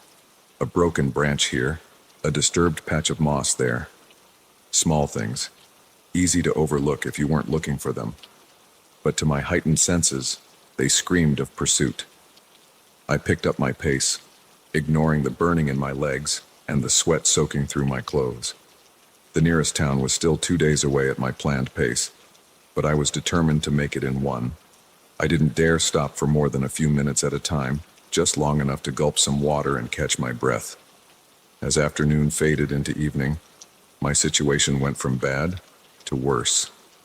Dark clouds rolled in, and soon the woods were filled with the rumble of thunder. The rain started as a drizzle but quickly turned into a downpour. Within minutes, I was soaked to the skin, the trail turning into a muddy mess under my feet. I knew I should stop, set up my tent, and wait out the storm. But the fear of what, or who, was behind me drove me on. I stumbled through the darkness, my headlamp casting eerie shadows that seemed to move and shift in the corners of my vision. Suddenly, a flash of lightning illuminated the trail ahead, and I saw something that made my heart stop. There, not 20 feet in front of me, was a figure. Tall, unnaturally thin, its outline blurred by the rain. For a split second, our eyes met. Or at least, I thought they did. Where its eyes should have been, there were only dark, empty sockets. I screamed, the sound lost in a crack of thunder. I turned and ran, no longer caring about the trail, no longer caring about anything except getting away from that thing. Branches whipped at my face as I crashed through the underbrush. I could hear something moving behind me, keeping pace effortlessly despite the difficult terrain. My foot caught on a root, and I went down hard, tumbling down a steep incline. I came to a stop at the bottom, dazed and in pain. As I lay there, the rain pelting my face, and I heard it. Footsteps, slow and deliberate, coming down the hill towards me. I tried to get up, but my ankle exploded in pain. I was trapped. The footsteps stopped right behind me. I could feel its presence looming over me. Slowly, terrified of what I might see, I rolled over. There was nothing there. I blinked, confused. Had I imagined it all? Was this all some fear-induced hallucination? A twig snapped to my left, and I whipped my head around. Nothing. Another snap, this time to my right. Again. Nothing. It was toying with me, I realized. Whatever this thing was, it was enjoying my fear. Gritting my teeth against the pain, I forced myself to my feet. I couldn't just lie there and wait for it to finish its game. I had to keep moving. I limped forward, using trees for support. Every shadow seemed to hide a threat. Every sound was a potential attack. The rain had eased to a drizzle, but I was shivering uncontrollably, as much from fear as from cold. As I stumbled along, I tried to make sense of what was happening. Was this some psychopath, hunting humans for sport? A deranged hermit, driven mad by isolation? Or was it something else entirely, something not quite human? I didn't have time to dwell on these questions for long. Ahead, I saw a flicker of light through the trees. Hope surged through me. Civilization, safety. I pushed myself harder, ignoring the protests of my battered body. The light grew brighter, resolving into the glow of electric lights. A ranger station. With a final burst of energy, I burst out of the tree line. The station was there, solid and real, its windows bright against the darkness of the forest. I half ran, half limped to the door, pounding on it with what little strength I had left. "Help," I croaked, my voice hoarse from hours of panicked breathing. "Please, someone help me." The door opened, and I nearly fell into the arms of a startled-looking park ranger. "Whoa there," he said, helping me inside. "What happened to you?" I tried to explain, my words tumbling out in a confused jumble. The footprints, the chase, the figure in the lightning. The ranger listened, his expression growing more concerned by the second. Okay, slow down," he said, guiding me to a chair. "You're safe now. Let's get you warmed up, and then we'll figure this out." As he wrapped a blanket around my shoulders and pressed a mug of hot coffee into my hands, I couldn't help but glance out the window. The forest pressed close to the station, dark and impenetrable. Was it still out there, watching, waiting? The next few days were a blur of police statements and medical checkups. They found my abandoned campsite, confirming at least part of my story. But there was no sign of my pursuer, no evidence of anyone else in the area. Most people seemed to think I'd gotten spooked by normal forest sounds and let my imagination run wild. A few suggested I might have had some kind of stress-induced breakdown. Only the park ranger who found me seemed to take my story seriously. "These woods are old," he told me quietly, when no one else was around. "They hold secrets, things that most people wouldn't believe. Whatever you saw out there, just be glad you made it out." As I finally headed home, my ankle in a brace and my nerves still frayed, I couldn't shake the feeling that my ordeal wasn't over. Sometimes, when I close my eyes, I can still see that figure in the lightning flash, still feel those empty sockets staring into my soul. I don't know if I'll ever go camping again. The wilderness, once a source of peace and adventure, now holds only terror for me. But I know one thing for certain: whatever was out there in those woods, it was real. And somewhere, deep in the dark forests of the Appalachian Trail, it's still waiting, watching, hunting. For now, I'll stick to the safety of the city, but part of me knows that someday, somehow, I'll have to face those woods again. Because until I do, until I confront whatever it was that chased me through the rain and darkness, I'll never truly be free of the fear that now shadows my every step. The wilderness may have won this round, but the game, I fear, is far from over.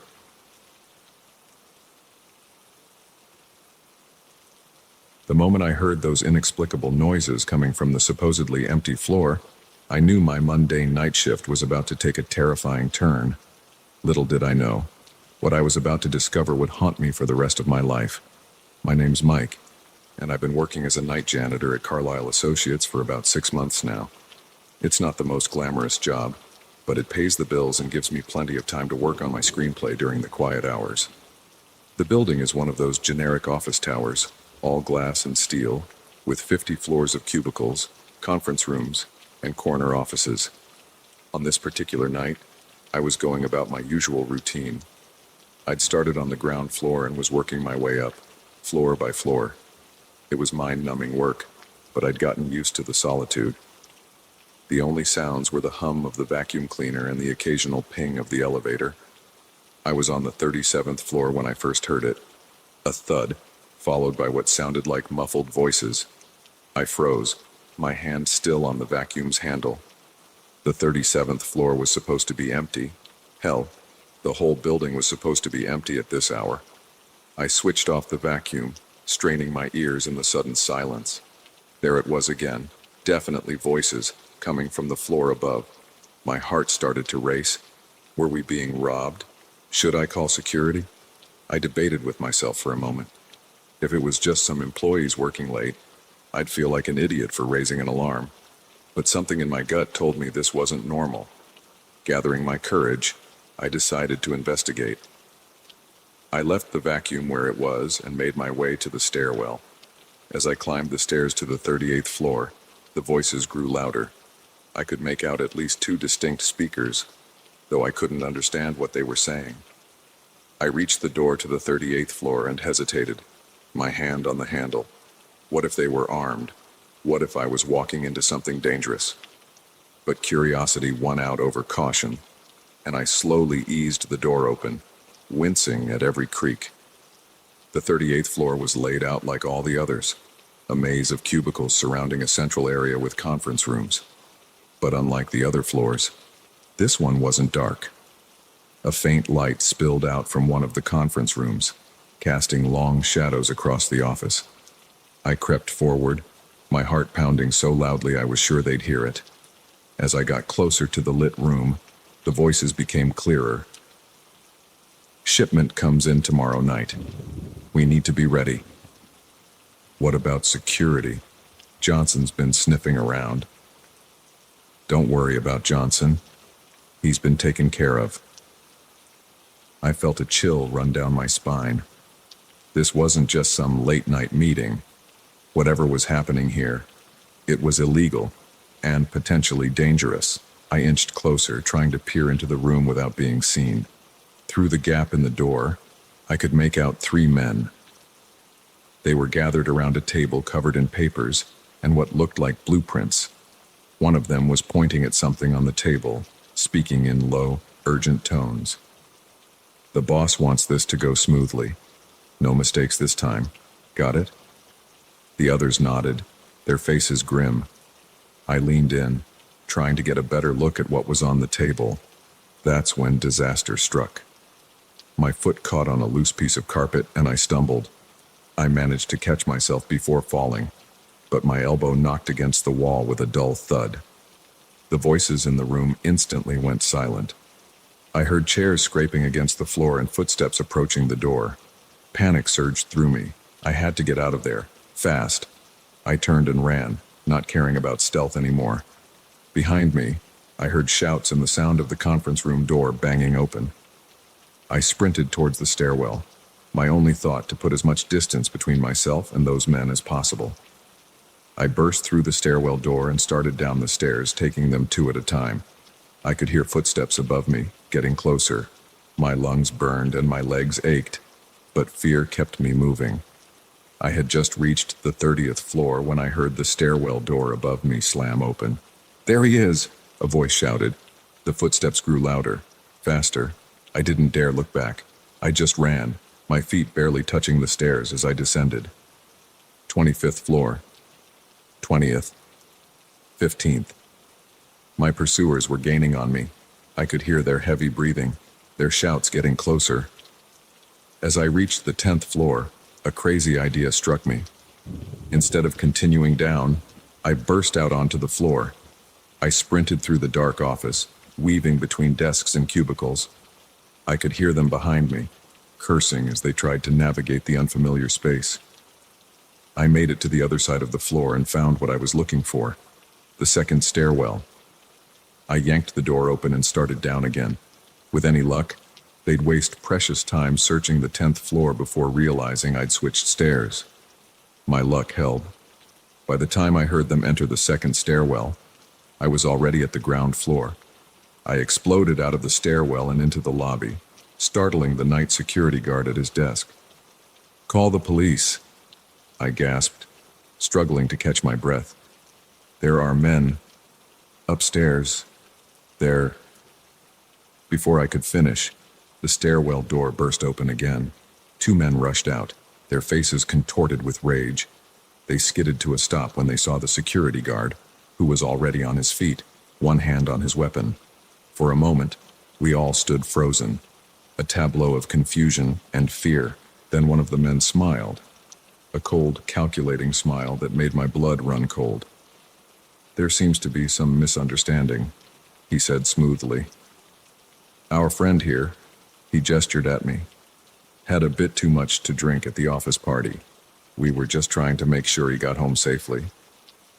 The security guard looked uncertain, his eyes darting between me and the two men. I opened my mouth to protest, to tell him what I'd really seen, but the words died in my throat as I saw the second man slowly reach into his jacket. In that moment, I made a decision. I turned and ran, bursting through the lobby doors and out into the night. I heard shouts behind me, but I didn't stop. I ran until my legs gave out, until I was sure I'd lost them. I ended up in a 24-hour diner, shaking and covered in sweat. As I sat there trying to decide what to do, my phone buzzed. It was a text from an unknown number. "We know who you are. Keep quiet if you want to stay healthy." My blood ran cold. How had they found my number? What else did they know about me? I spent the rest of the night in a haze of paranoia, jumping at every sound, convinced that every passing car was there to get me. When dawn finally broke, I made my way to the police station. But as I stood outside, ready to go in and report what I'd seen, doubt crept in. Would they believe me? I had no proof, just my word against theirs. And if these men were as connected as they seemed, would going to the police just put me in more danger? In the end, I walked away. I quit my job that day, making up some excuse about a family emergency. I moved out of my apartment the next week, telling no one where I was going. It's been 3 months since that night. I'm in a new city now, with a new job and a new name. But I can't shake the feeling that I'm being watched.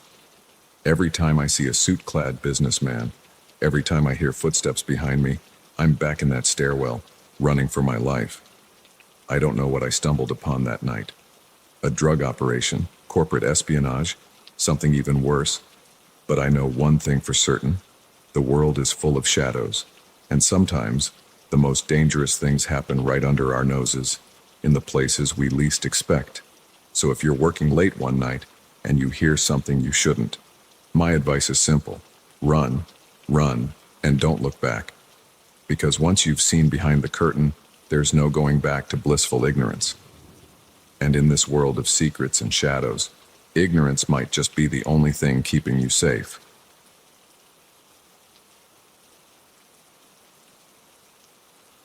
The first time I heard the scratching in the walls, I dismissed it as mice. By the time I realized the horrifying truth, it was almost too late.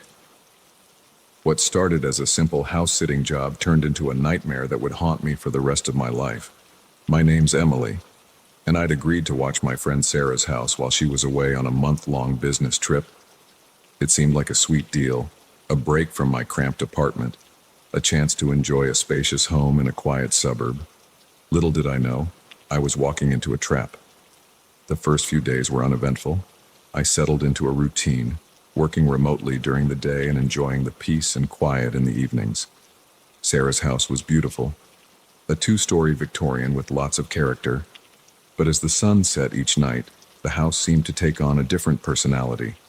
Shadows grew longer, and the silence became oppressive. It was on the fourth night that I first heard it, a faint scratching sound coming from somewhere inside the walls. I was curled up on the couch, reading a book, when the noise caught my attention. At first, I thought it was just the house settling, but as I listened, the scratching became more deliberate, more purposeful. I got up and pressed my ear against the wall. The sound was clearer now, a rhythmic scraping that sent chills down my spine. It seemed to be coming from inside the wall itself, moving slowly upward.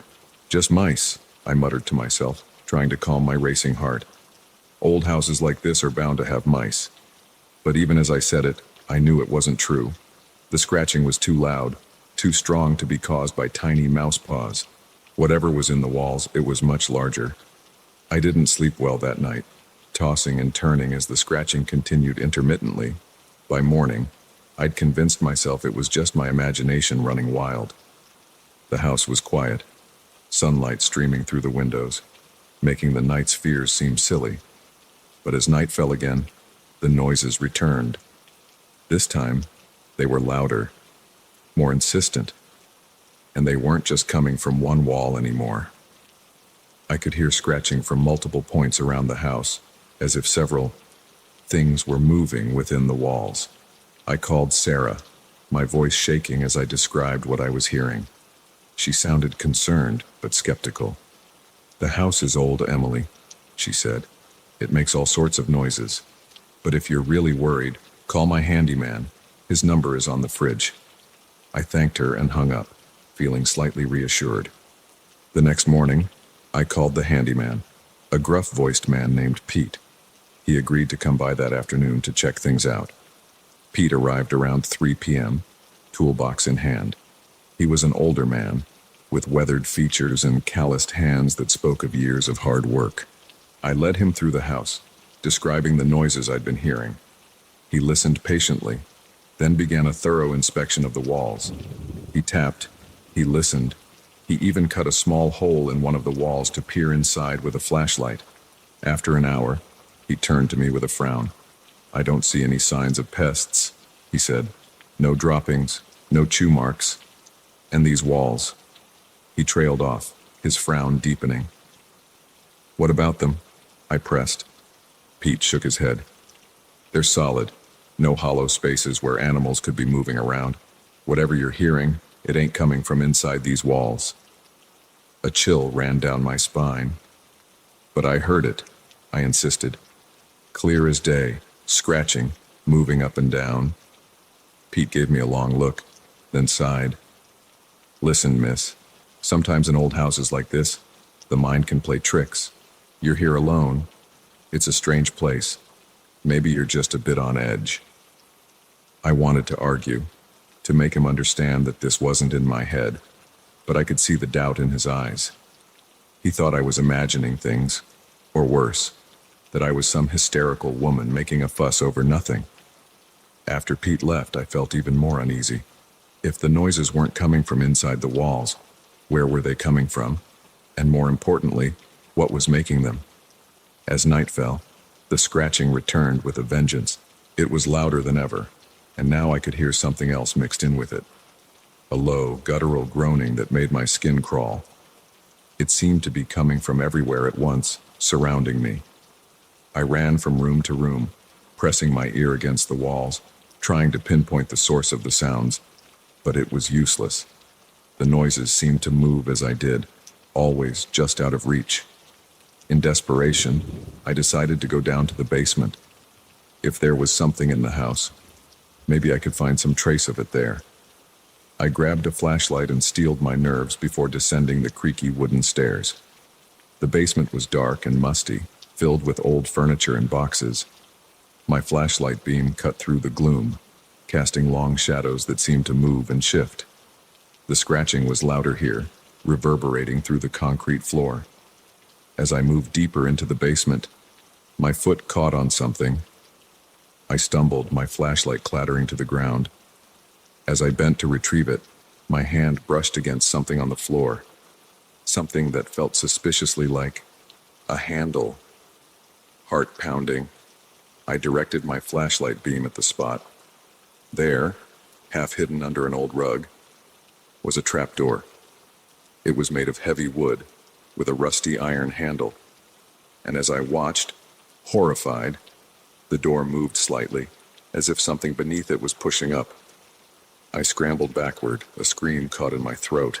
The scratching was coming from under the trapdoor, growing more frantic by the second. Whatever was down there, it knew I was here, and it wanted out. I ran up the stairs, slamming the basement door behind me. I could still hear the scratching, the groaning, now accompanied by a rhythmic thumping.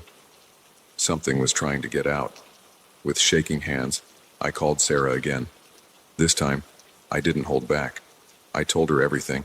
The noises, Pete's visit, and now the trapdoor in the basement. There was a long silence on the other end of the line. When Sarah finally spoke, her voice was different, cold, resigned. "You weren't supposed to find that," she said quietly. "What?" I gasped. "Sarah, what are you talking about? What's down there?" "I'm sorry, Emily," she continued, as if she hadn't heard me. I hoped it would stay quiet while I was gone. I should have known better." "Sarah, you're scaring me. Please, just tell me what's going on." Another long pause. Then, "It's hungry, Emily. It's always hungry. And now that it knows you're there." She trailed off. The line went dead. I stood there, phone in hand, as the horrible realization washed over me. Sarah knew. She'd always known. And she'd sent me here, knowing what was in the house. A loud crash from the basement jolted me back to reality. The thumping had grown louder, more insistent. Whatever was down there, it was getting out. I ran for the front door, only to find it wouldn't open. The windows were the same, sealed shut, as if they'd been painted over. I was trapped. The noises were getting closer now. I could hear heavy, dragging footsteps on the basement stairs. The groaning had turned into a low, hungry growl. As I backed into a corner, my eyes darting around for a weapon, anything I could use to defend myself, a horrible thought struck me. How many others had there been? How many house-sitters had Sarah sent here, feeding whatever lived beneath the house? The basement door burst open. In the dim light, I caught a glimpse of something pale and twisted, with too many limbs and eyes that glowed in the darkness. As it lunged towards me, its maw opening to reveal rows of jagged teeth, I knew my fate was sealed. I don't know how I survived that night. The next thing I remember is waking up in a hospital, my body covered in cuts and bruises. The police had many questions, but I had no answers. The house, when they investigated, showed no signs of the horrors I'd experienced. No trapdoor, no monster. Even Sarah, when questioned, had an alibi for the entire time. Sometimes, I wonder if it really happened, if maybe Pete was right, and my mind had simply conjured up these terrors from the shadows of an old house. But then I'll catch a glimpse of movement out of the corner of my eye, or hear a faint scratching in a quiet room, and I know it wasn't just in that house, and it's still out there, waiting, hungry. So if you're ever asked to house sit, especially in an old house with a lot of character, be careful. Listen to the walls. And if you hear scratching, run, run, and don't look back. Because some things, once awakened, can never be put back to sleep.